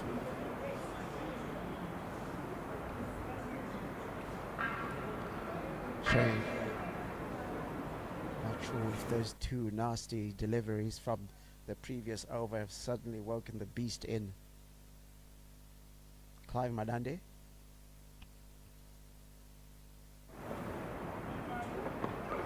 And looks, he's got an interesting ploy that he's got here. He seems to be using his feet to force Michael Chinoya to adjust his line and length.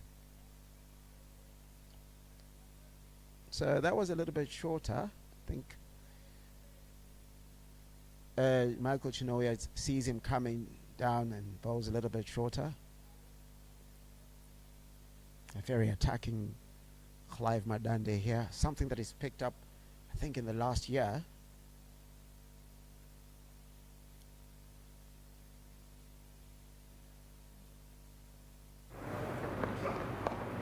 Into the body and gently nudges it away, and it's just going to get 1 run off that final ball, but that's a total of 13 runs off that over. Much better over in the grand scheme of things for Tuskers. So over there, 22 for 2.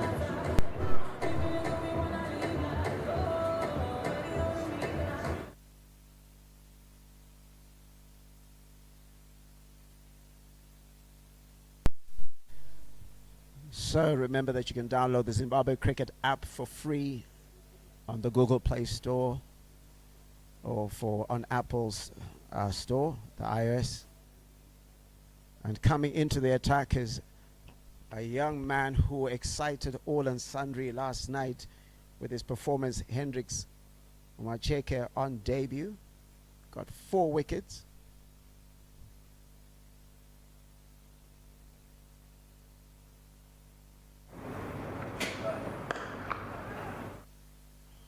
was absolutely brilliant last night, taking 4 for 13.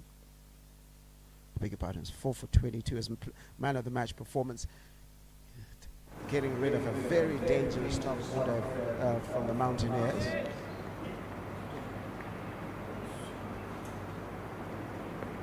And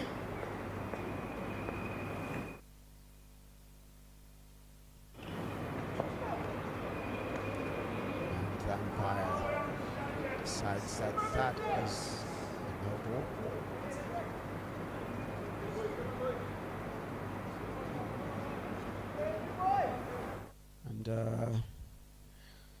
And it indicates a free hit.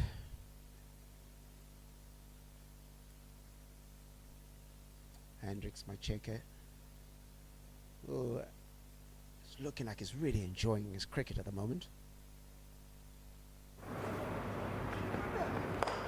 And he's absolutely punched completely over long off, and it goes all the way for 4 off that free hit. Clive Madande, perhaps making up for the last time, as I said, he's not played any cricket since the beginning of December. Was out with the injury for quite a while.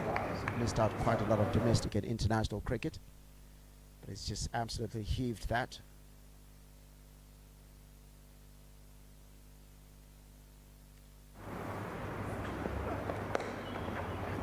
Punches that is just some quality cricket, some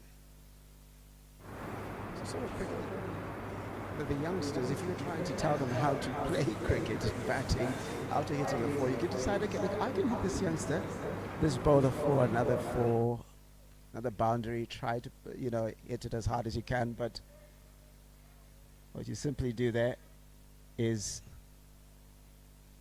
just get off strike. Over to you, Tafaram Pariwa.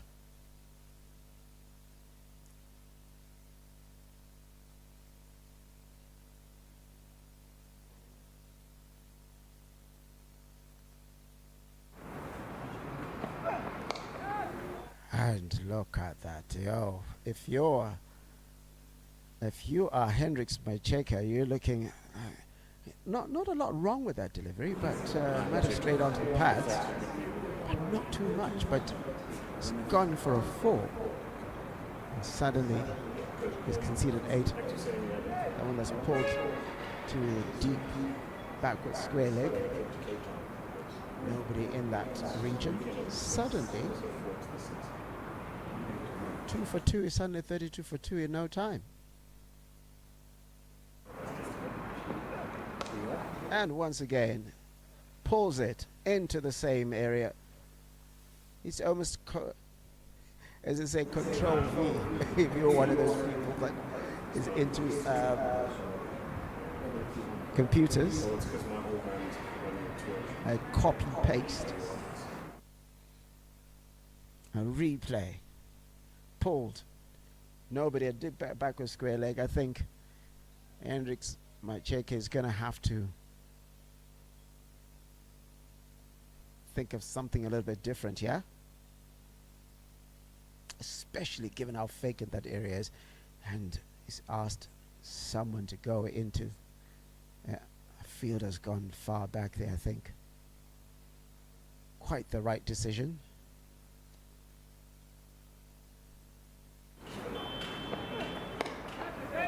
And he's lobbed it up, and you know what? Hendricks Macheke gets his 5th wicket.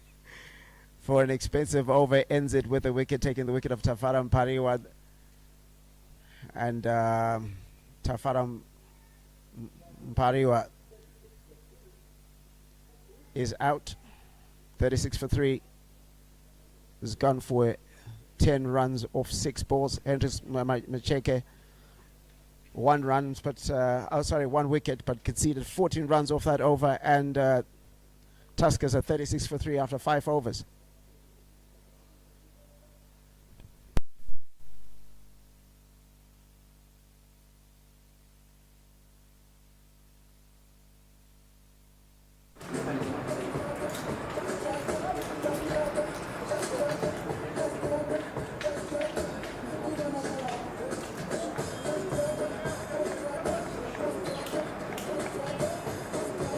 into bat. Coming into bat for Tuskers now is Milton Shumba. Come through to Harare Sports Club. It's free entry, in case you're wondering. It's 36 for 3 after 5 overs.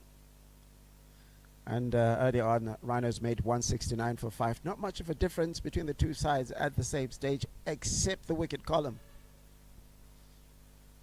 Tuskers haven't lost 2 wickets more.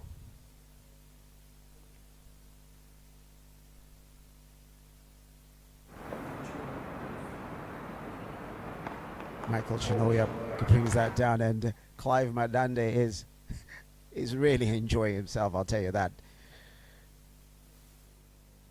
It just tickles that fine, and it's gone for a 4. That is, it's a late cut that goes all the way to third man, and that is his sixth boundary of the innings, coming off. Is now on 27 of 18 balls, as I said, making up for lost time.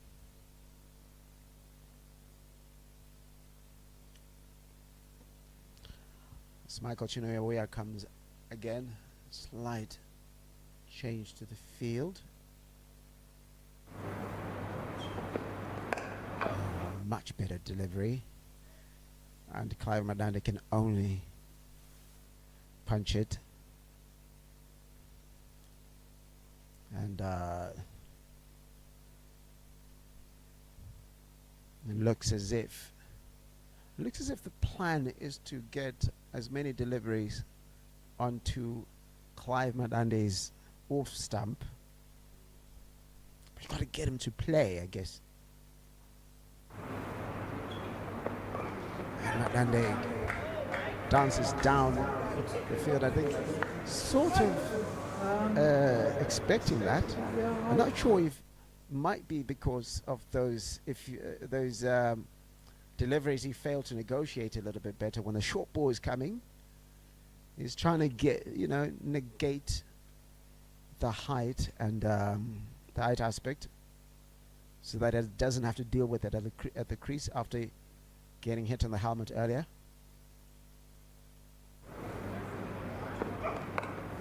He punches it down, and no harm, no foul.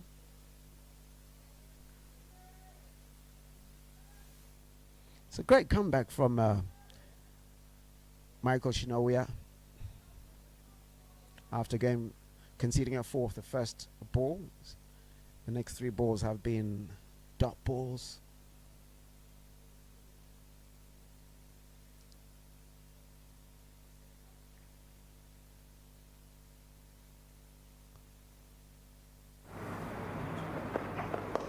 Another great delivery right into the pads, and he negotiates it and just goes to mid-wicket, and concedes that. You don't mind conceding a single run, especially given the fact that the required rate is up at 9.11, and we're just coming towards the end of the power play. I just remember that end of the power play for Rhinos, the 141 for 1. So in terms of the scoring rate so far, Tuskers are not far off. In fact, they probably would say at par. If they score an extra a couple of runs here, then they'll be ahead. It's just towards the end where there was a little more muscle hitting. There was a period of 5 overs in which, after the power play, that Rhinos could not score a boundary. Another great delivery. Just 6 runs off that over. Brilliant from Michael Chinoya. Yes, he considered the 4th, the first over, but at the end of the power play, Tuskers are 42 for 3.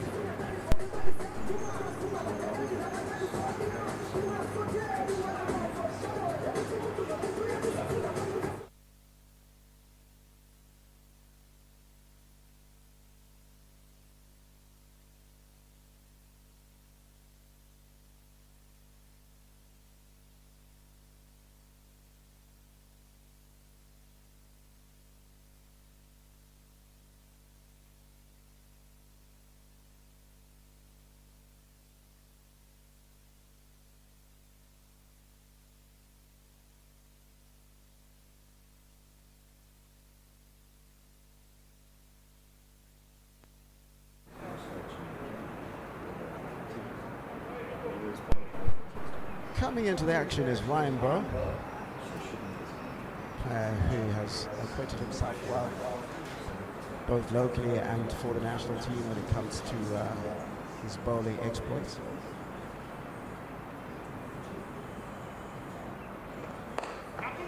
And just punches it down, straight down to long off.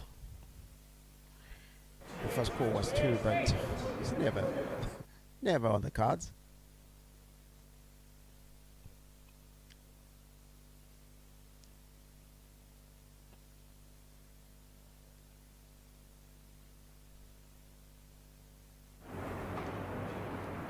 Ryan Bowe just adjusting his field once again. Clive Mandande, who's really been in the mood, striking at 128 at the moment, just 127.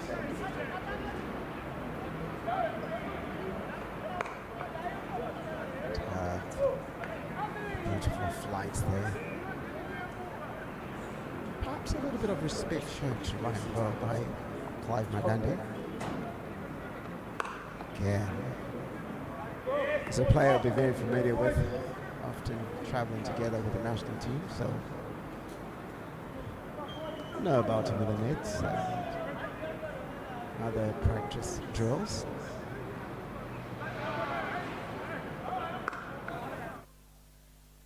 And there we go once again.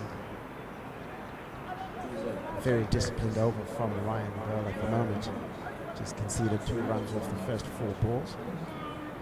Never seizes out. Even if he concedes 2 more runs, that will be great news for Rhinos.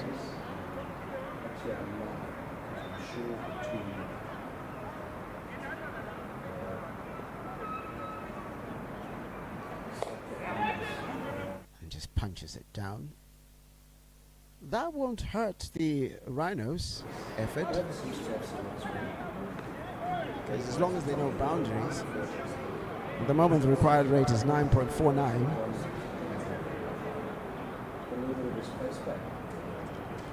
As Ryan Bowe closes out his over.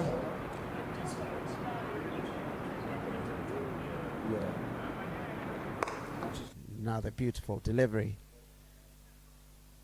Nothing to get under that, so we're going to get 2 off that final ball, and from his first over, Ryan Bowe concedes 5 runs. We won't mind that, well below the required run rate, so Tuskers are 47 for 3 after 7 overs.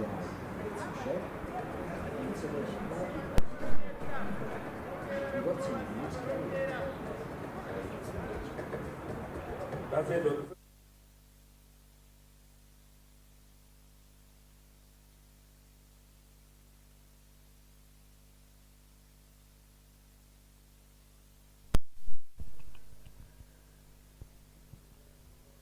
Just to remind you that a little bit later we're going to have a very exciting match on the cards. This is an exciting match, by the way. Take nothing away from this match. Certainly intent of it. Just get over that's got 20 runs or so.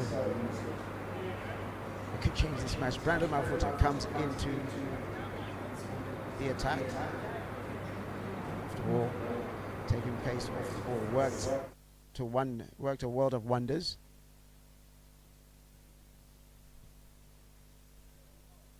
For the Rhinos innings.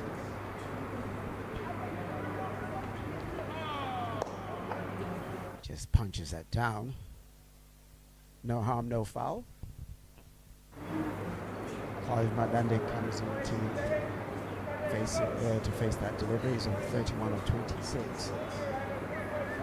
The standards of his previous overs, the last 4 deliveries he's faced, he's quite slowed down as a time.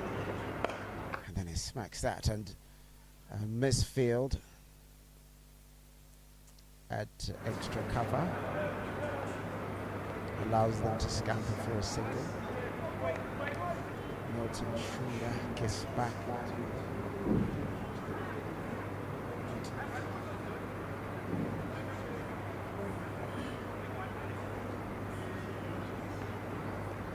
attempt to get some initiative onto that, but unable to connect.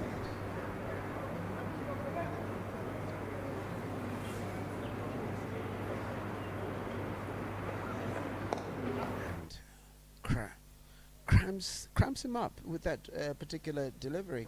Can't get under it. He's got a little bit of space. It's not quite skidding, but certainly causing some difficulty for the two batters as the 50K comes up.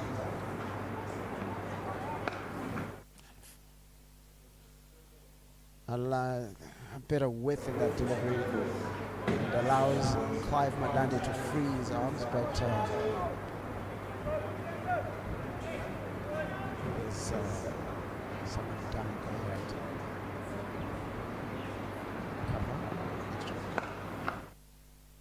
And another case of a misfield. And then a really brilliant piece of fielding down the deep mid-wicket after Anton Nutley and misfield to prevent it going for 4. It's like Brad Evans doing mopping up. So at the end of that over, it's 53 for 3.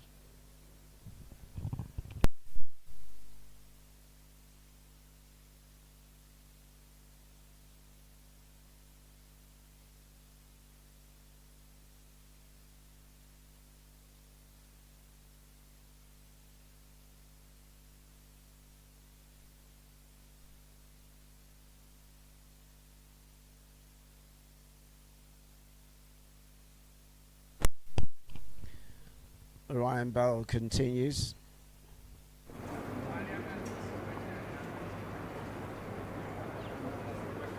And that's it. Clive Madande attempting to smack that to get some initiative, to get some acceleration, is bowled, middle stump dislodged. And Clive Madande has to go 33 of 29 balls. With the run rate going the way it was going, he needed to go to get some oomph into the step, to get some step into the innings. And Tuskers lose their 4th wicket and now find themselves 53 for 4 after 8.1 overs. And coming in to replace him is Luke Jongwe.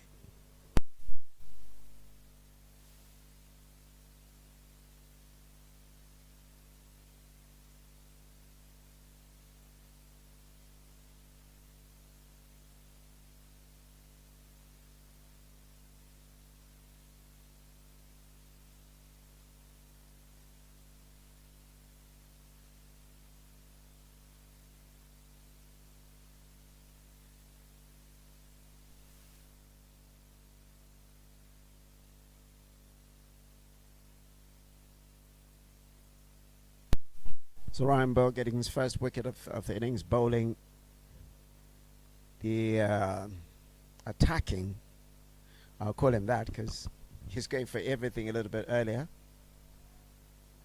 The attacking Clive Madande bowled for 33 of 29 balls. He had 6 fours in that innings.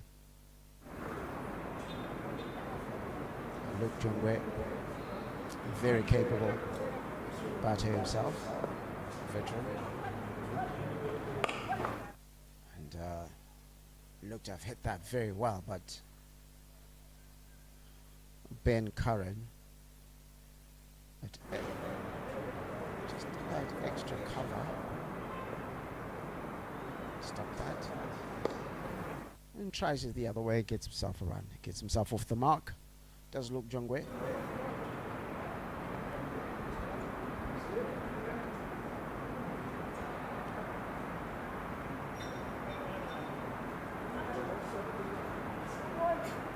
Shumba, the man who's in, probably will need to bat as deep into his innings. He's silent into having a chance of picking up the first win. But as long as there's only singles and dot balls, that won't necessarily happen.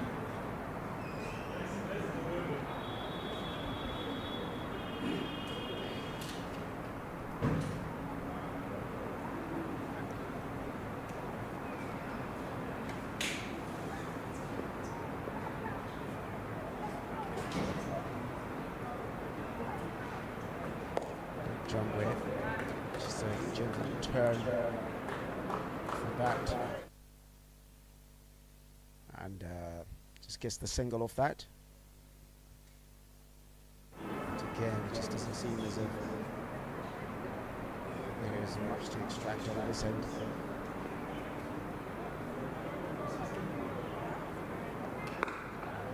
Dodgeball off the final delivery. Just 3 runs off that over and a wicket. And Tuskers find themselves in deep trouble at the moment. 56 for 4 after 9 overs.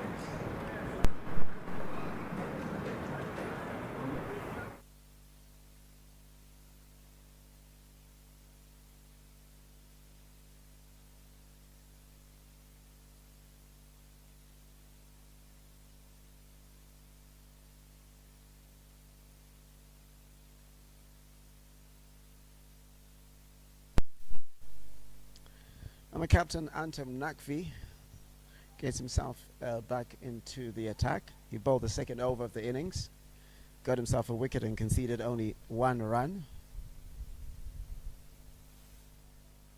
I got something now to try and have a go. And, I'm not quite sure where Luke Jogwe thought he was going. Certainly no chance of a run.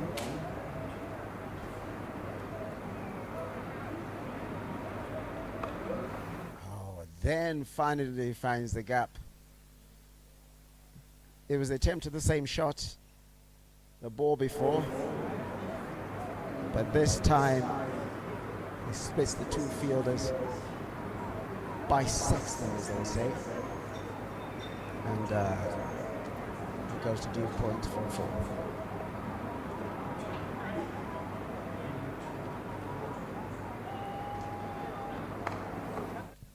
Attempts the same shot, but nothing doing. No run effected there.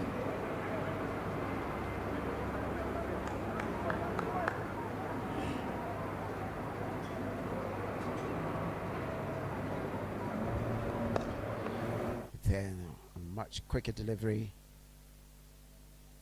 forces him up to himself on the back foot. Can really punch it to mid-wicket.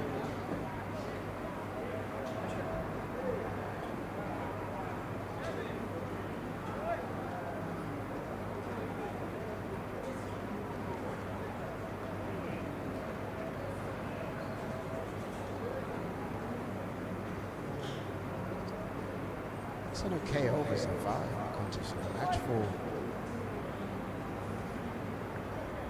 Rhinos.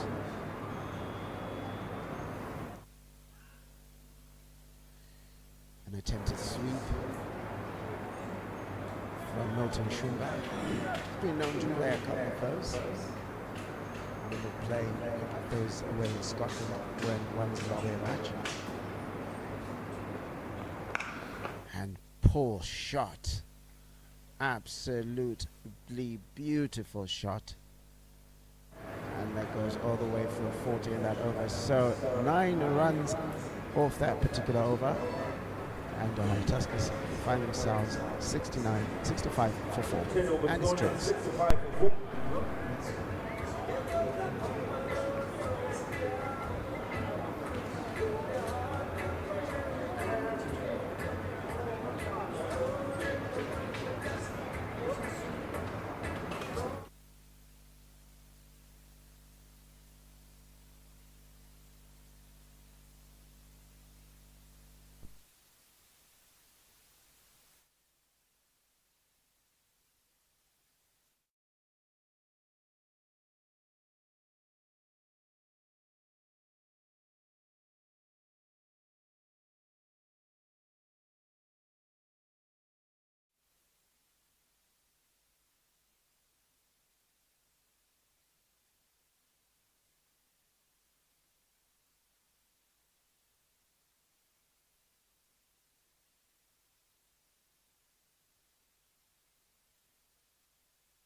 They need 105 with the last 10 overs.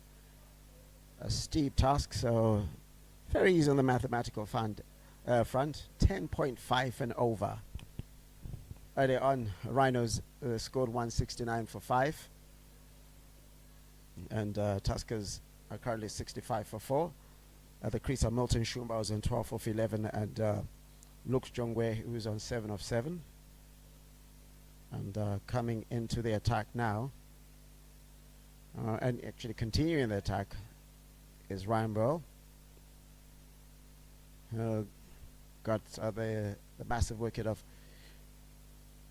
Clive Madande was going quite well in as far as his side is concerned. Seems to be the only one who's had a handle of the batting.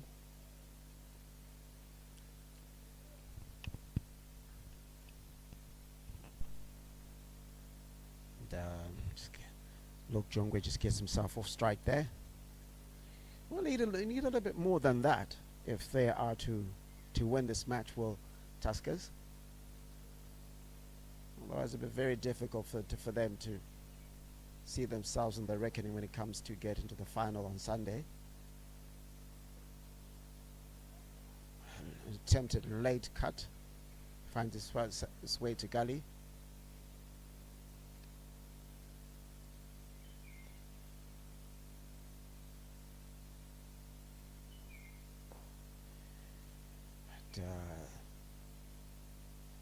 A sort of slog sweep, doesn't quite get to the delivery, doesn't quite get all of it, and only gets a single run.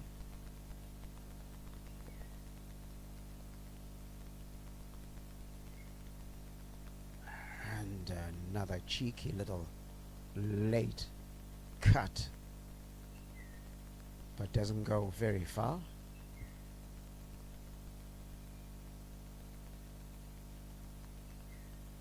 Just 3 runs off the over so far. A nice sunny afternoon at Harare Sports Club. Just a few of the shadows begin to creep in, but nothing to disturb the play, nothing that will hurt any of the players.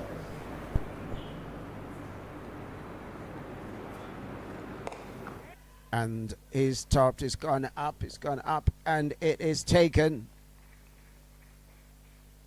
An attempted slog sweep from Milton Shumba.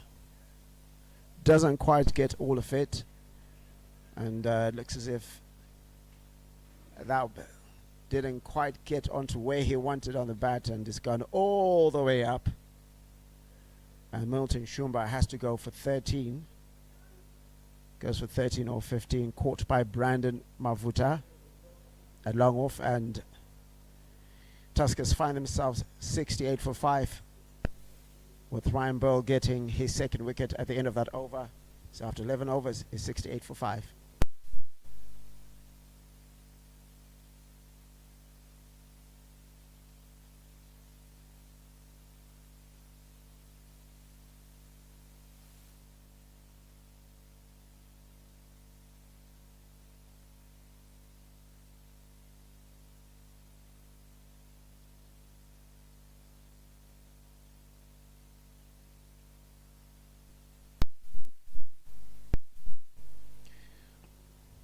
So Rhinos find themselves in full control of this match. Tuskers, on the other hand, staring down the barrel, the proverbial barrel, because they're currently sitting on 68 for 5 and they're chasing a mammoth score of 170 to win. Brandon Mafuta back into the attack.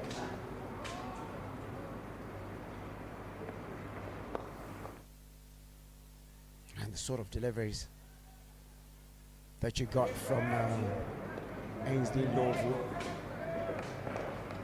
when Rhinos were batting. The difference was it was only Ainsley Ndlovu was able to do that with spin, whereas it looked, when you look at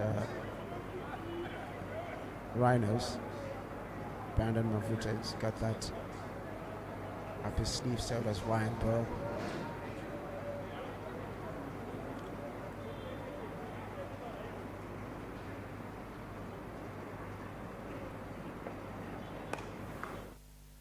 And just punches that wide.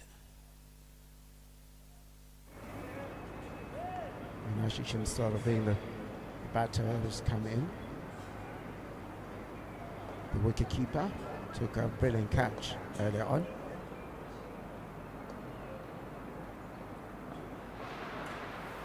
Brilliant catch to get rid of Ryan Burrell.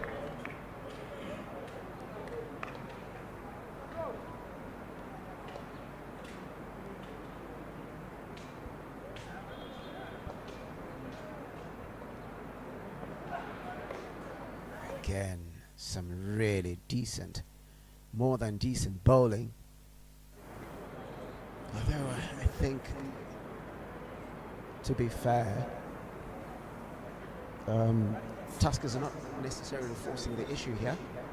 It's almost as if they're waiting for something to happen, waiting for a bad ball. And a much better line of attack from Ashish Soro. But doesn't get enough power on it, so it doesn't find its way to the boundary. It's collected at deep extra cover.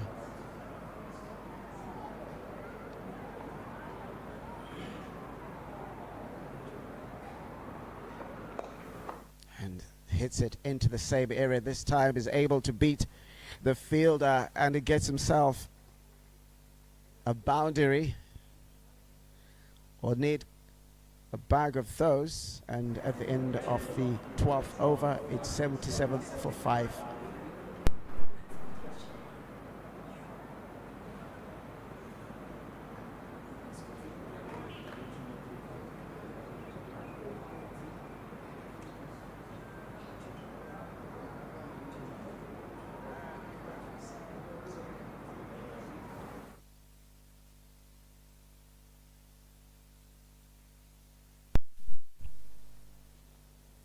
So Ryan Burrell coming out to finish his overs, bowled brilliantly so far. 2 for 11 so far. Again on the money with that delivery.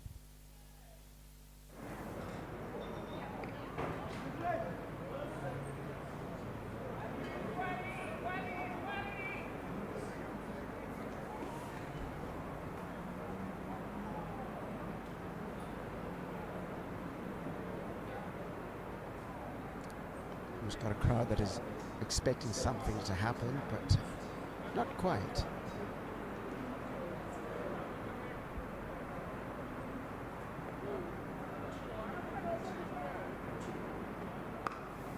And it just punches it. And just no pressure currently on these Rhinos fielders at all. It's almost as if, to some extent, Tuskers may have accepted their fate.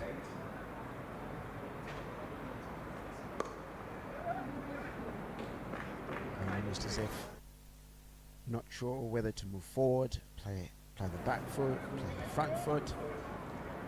So at the end of the day, not quite getting anything.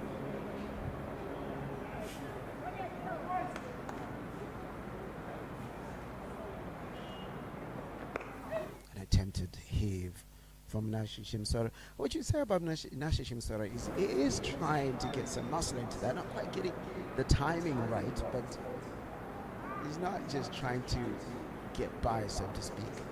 See there, got a back lift.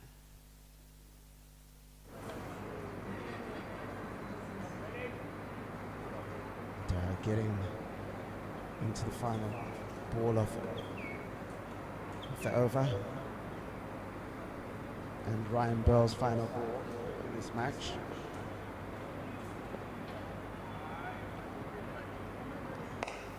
And some brilliant bowling from Ryan Burrell, and that's why they like him at the national team. 2 for 15 off his 4 overs, and at the end of the 13th over, Tuskers are 81 for 5. 18 overs, Tuskers on 81-5. Luke Jogan 18.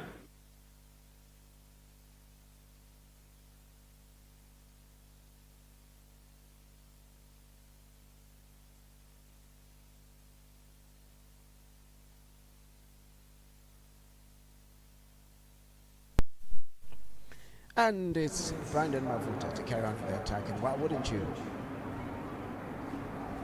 Spin doing the job at the moment, no pace, offering absolutely no pace.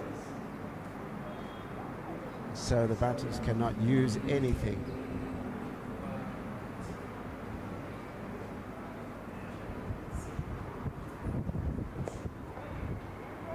And just falls short of Brandon Mavuta as he was going back to him, so not quite a chance of catching ball.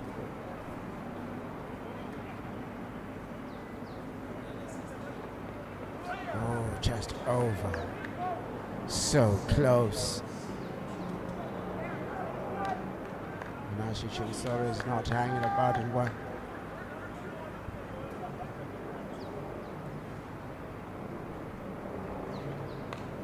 Hits that and beats all the fielders by 6. The fielders and applause from his teammates. Gets a boundary.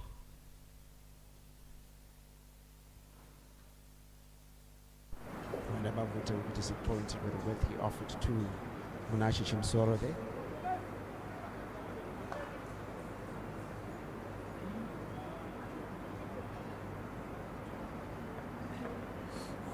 Beats him all the ends up, and Brandon Mavuta back to his mark very quickly. Doesn't give Munashi Chimsora any time to breathe.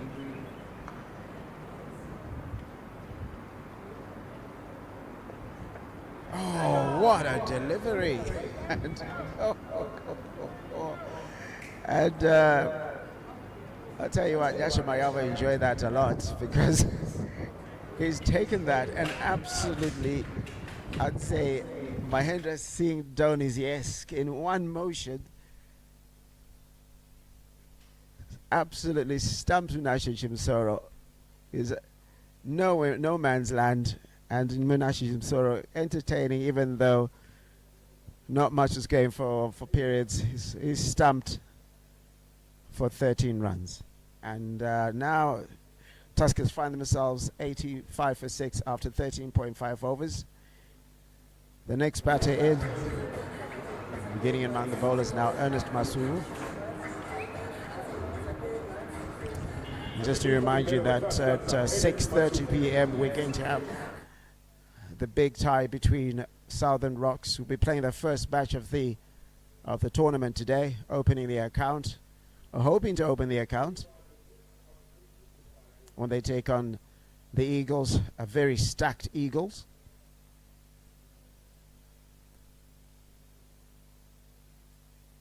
But focusing on this match, Brandon Mavuta bowling the final ball of this over.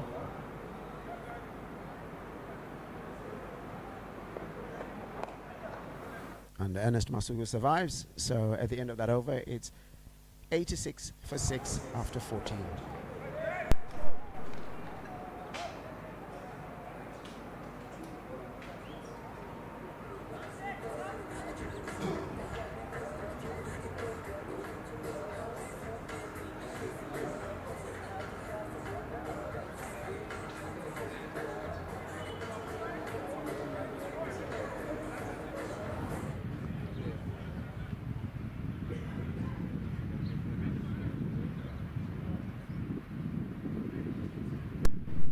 And Nakvi brings himself back into the attack.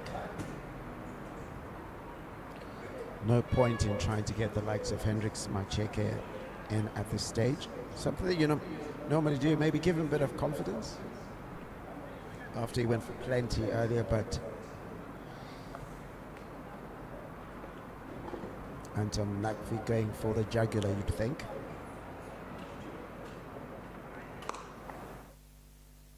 Just gonna get that single.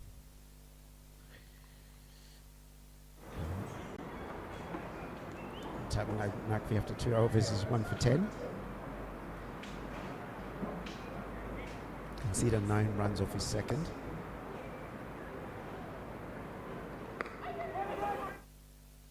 And there's an appeal there. Not sure what he's appealing for because it's quite heavy sound off the bat. Unless he thinks there was pad first.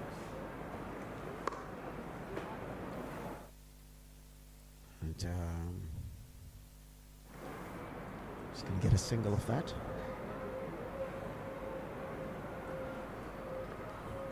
I think them probably get a much better measure of this surface when the other two teams play, especially under lights.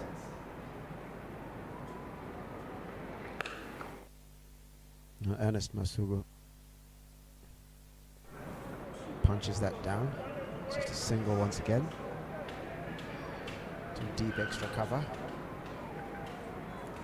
Out to Nakvi. 2 balls left in this over.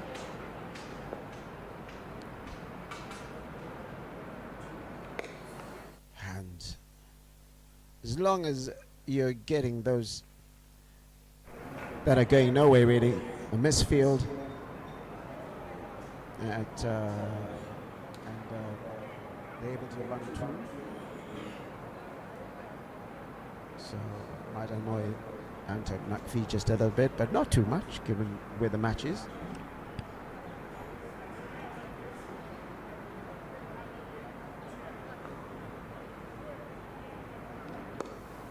And once again, not much, no space, nothing to work with. And they're only 6 runs off that over. And after 15 runs, it's 92 for 6.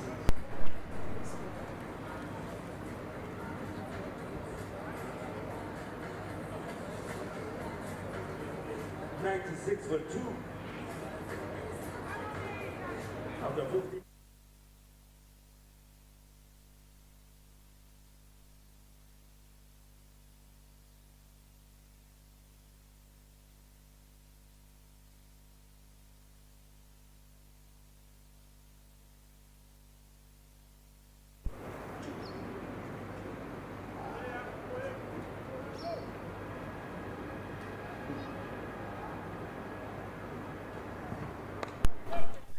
Go the top edge, it goes, and there's another misfield.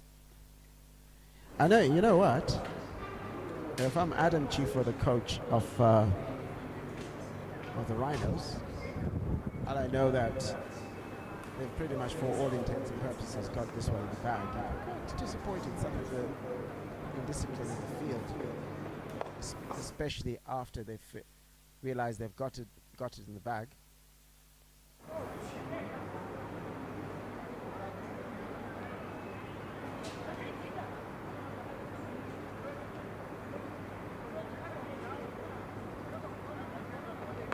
And that's a big hit. Thank you very much. Ernest Masugu says, no, no, no. Larry, I'm not quite done. Hits that one over for a 6.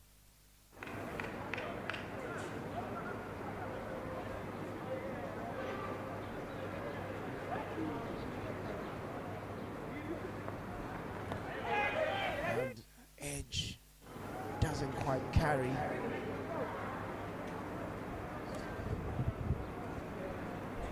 So no harm, no foul. This person was like, you know what?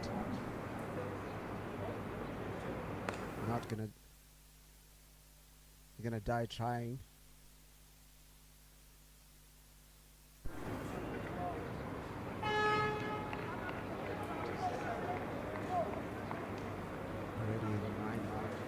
Runs off this over. A bit more needed. And look, Jongwe absolutely smacks that. And it's gone all the way for a 6. Could there be something, a tail wagging here? because that over has just cost 16 runs and the required rate is 15. So a couple more of those, if you go, then this could be an interesting finish we have here. At the end of that over, it's 108 for 6 after 16.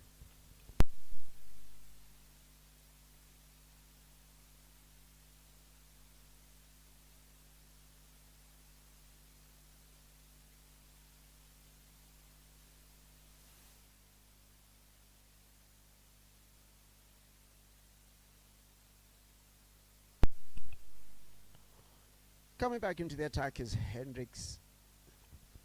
No, it's Michael Chinoya.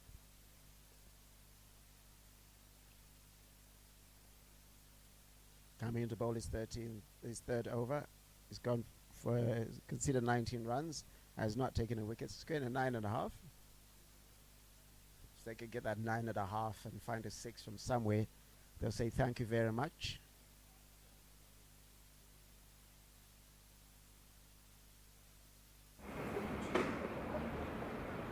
Trying to get some space, but he beats everything. See what Ernest Mansour is trying to do. Anything he can try to hit off, or rather hit to the leg side, he's going to have a go. And that's going to be factored into the thinking, I guess, for Ernest Mansour.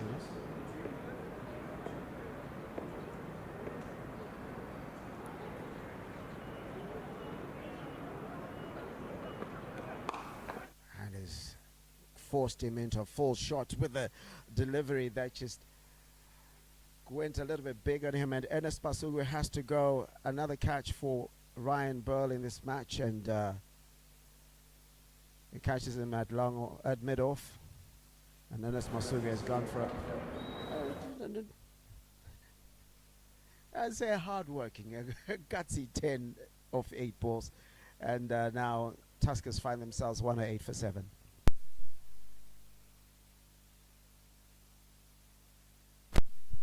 The next batter coming in is Brandon James. Didn't get a wicket, but was quite economical, living for 5.5, 5.75 to be specific. So you might want to get Michael Chinoya going for a little bit more than that. Michael Chinoya was rattled a little bit earlier during the power play when it was being hit all over the place by Clive Madande. It seemed like a lifetime ago for now, especially if you're a Tuskers fan.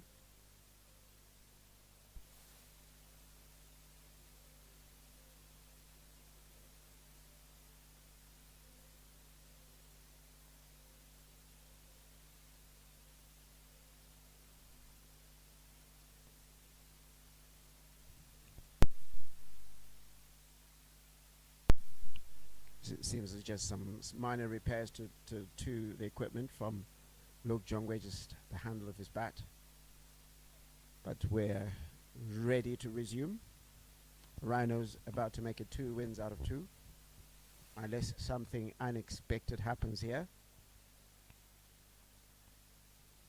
Michael Chinoya, just after taking the wicket of Ernest Bastugu.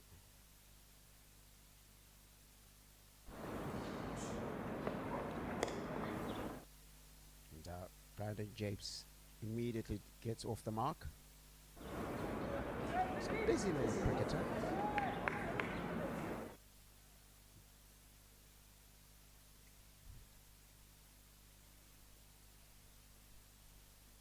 And you got to feel if anything's going to happen for the Tuskers, it's got to happen now.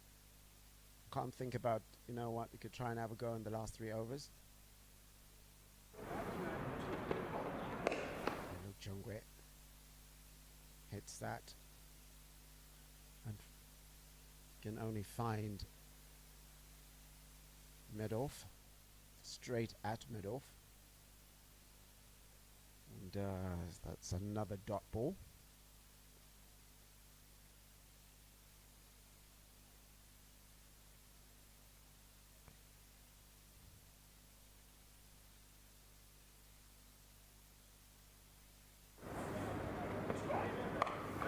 just again an uppercut type of shot. Not much else happening with that. And that's just looking at the number of dot balls that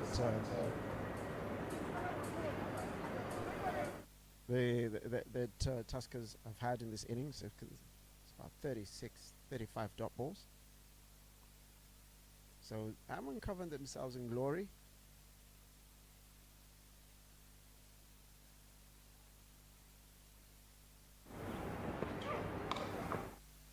It's a good shot, but finds his way quite safely.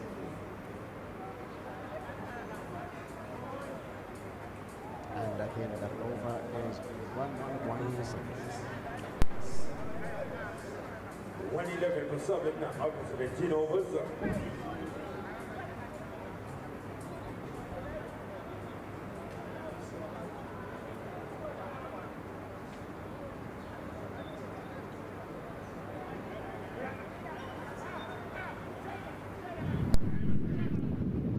It's match number 3 of the 2024-25 Zimbabwe domestic T20 happening here at Harare Sports Club. If you're anywhere close by, please make your way here. We've got another match happening under lights, and cricket under lights is always fun to watch. And coming into the attack now is Brad Evans.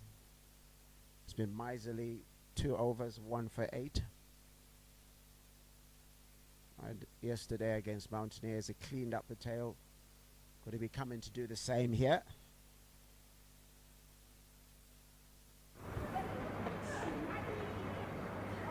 Slow ball bounce up. And just finds its way to the keeper.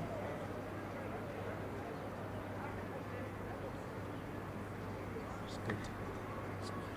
It's different. An interesting arm movement as Brad Evans.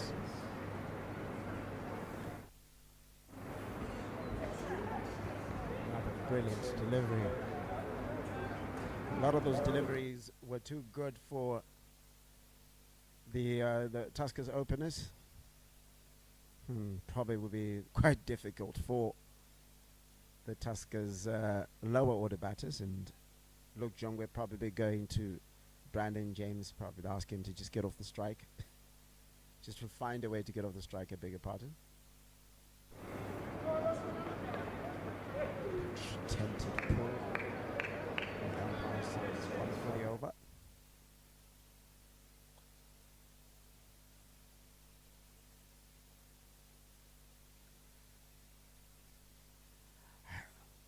Brandon James hit 6s and 7s. Not quite sure what to do here.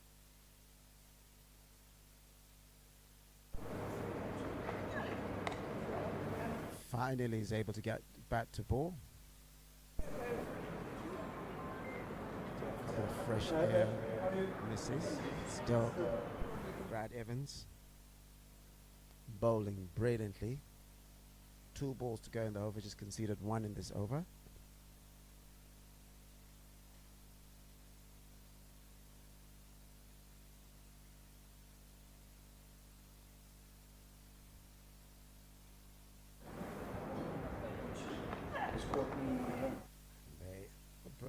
Luke Jongwe wanted the run, didn't want the run, then an overthrow, and he gets the run.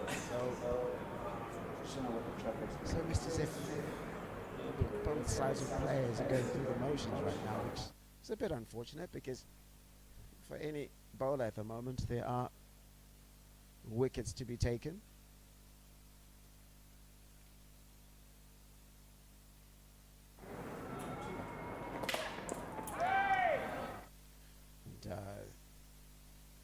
That is bowled brilliantly. Just 2 runs off that over from Brad Evans.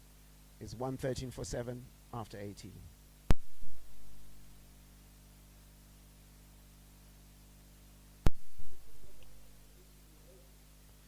So we get into the penultimate over, and coming into the attack is Hendricks Macheke.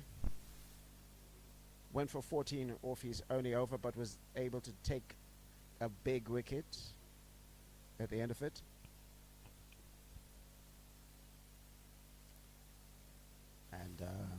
as it stands, it's 20 and a half. For what it's worth, it's 28.5 needed per over.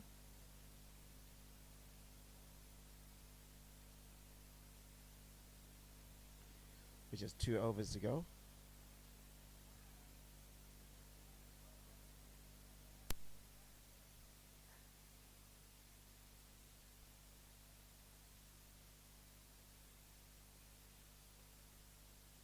Hendricks Macheke bowled brilliantly yesterday.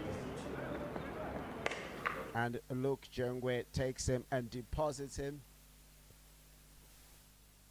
That goes for 6.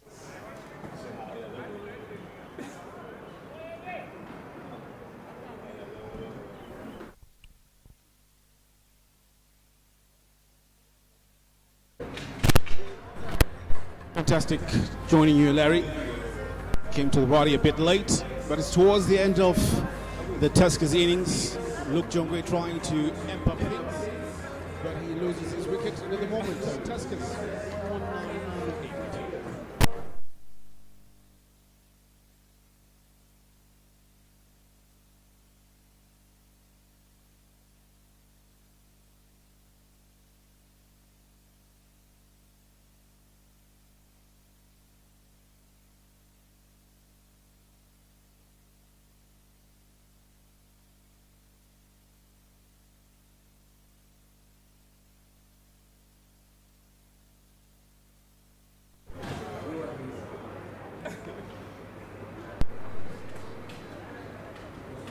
So Hendricks Macheke taking 2 wickets today. Gone for plenty. But that's how you learn. It's a second match. Domestic T20.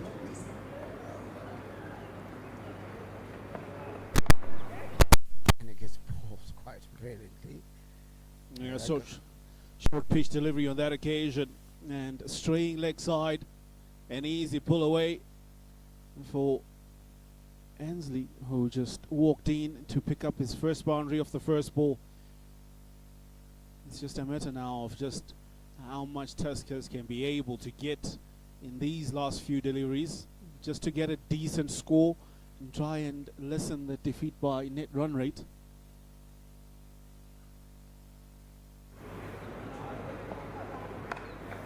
Circled away again, leg side.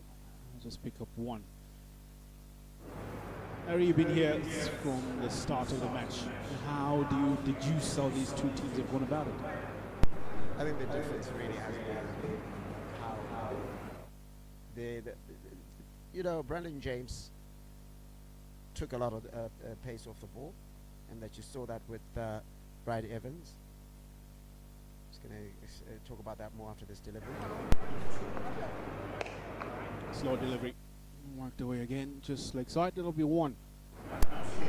So the difference is who's been able to take the pace off the ball, which hasn't been much being offered on the surface. And I think the problem with Tuskers, a lot of the times their pace bowlers try to bowl a little bit too quickly, and it was easy to get them away.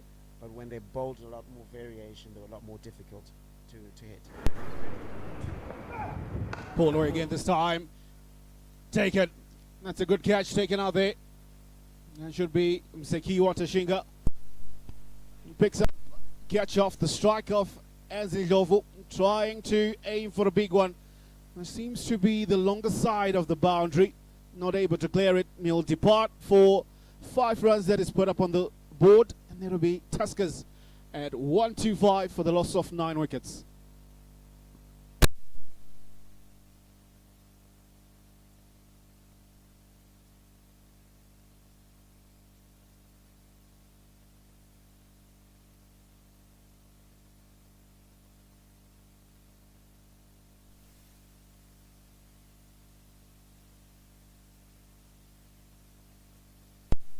So at the end of that over, it's 125 for 9. And just to remind you that at 6:30 p.m. we've got Rocks versus Eagles. Eagles going to pick the Rocks, or the Rocks are going to hit the Eagles. Which one is it?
say so far for the Rhinos, how they relate to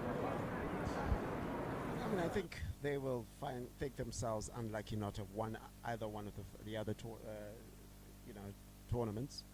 They were second in both of them, lost in the final. And at group stage, they've done very well in the Pro 50 Championship.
And he picks up a wicket.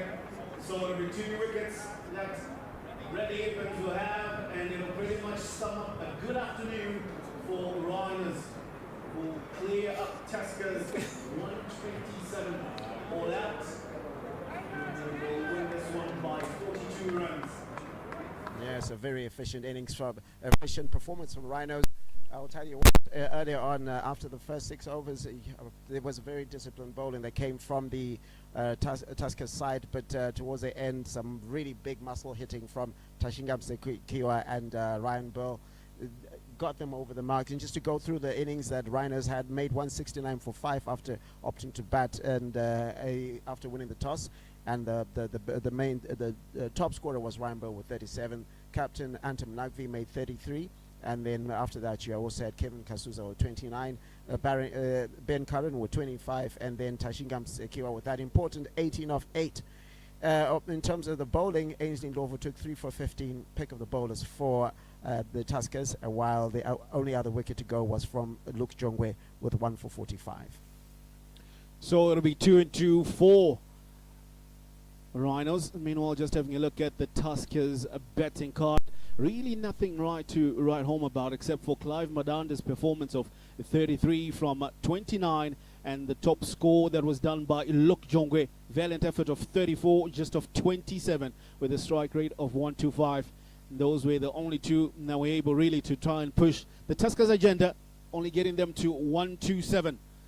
And then meanwhile, for the bowlers, this is how it looked. Bradley Evans will end up with 2 wickets in his efforts in 4 overs, only for 12 runs. But meanwhile, the pick of them will be Heinrichs Macheka, 3 wickets for 26 runs in 2 overs.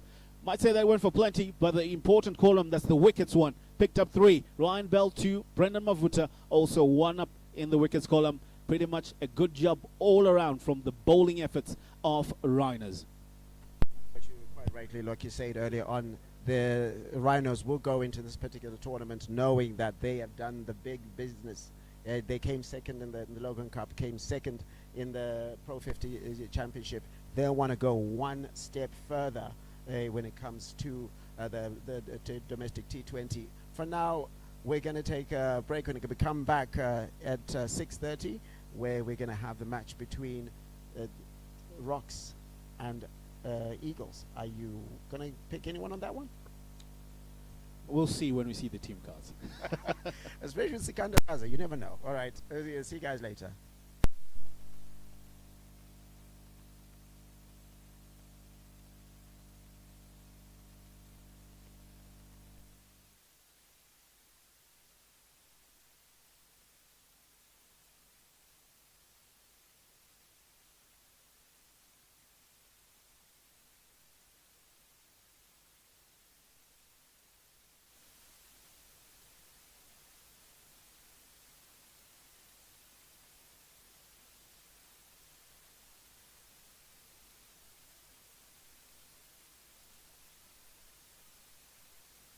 As the Zimbabwe domestic season comes to an end, it does so with a week of the most exciting domestic tourney, the men's domestic T20.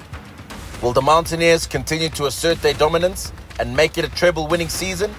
Or will the Rhinos mount a challenge and win their first silverware of the season? 2 venues, 5 provinces, 11 matches, and just 1 winner. From the 24th to the 30th of March 2025 at Harare Sports Club and Takashinga Cricket Club. Who will be crowned the 2025 domestic T20 champion?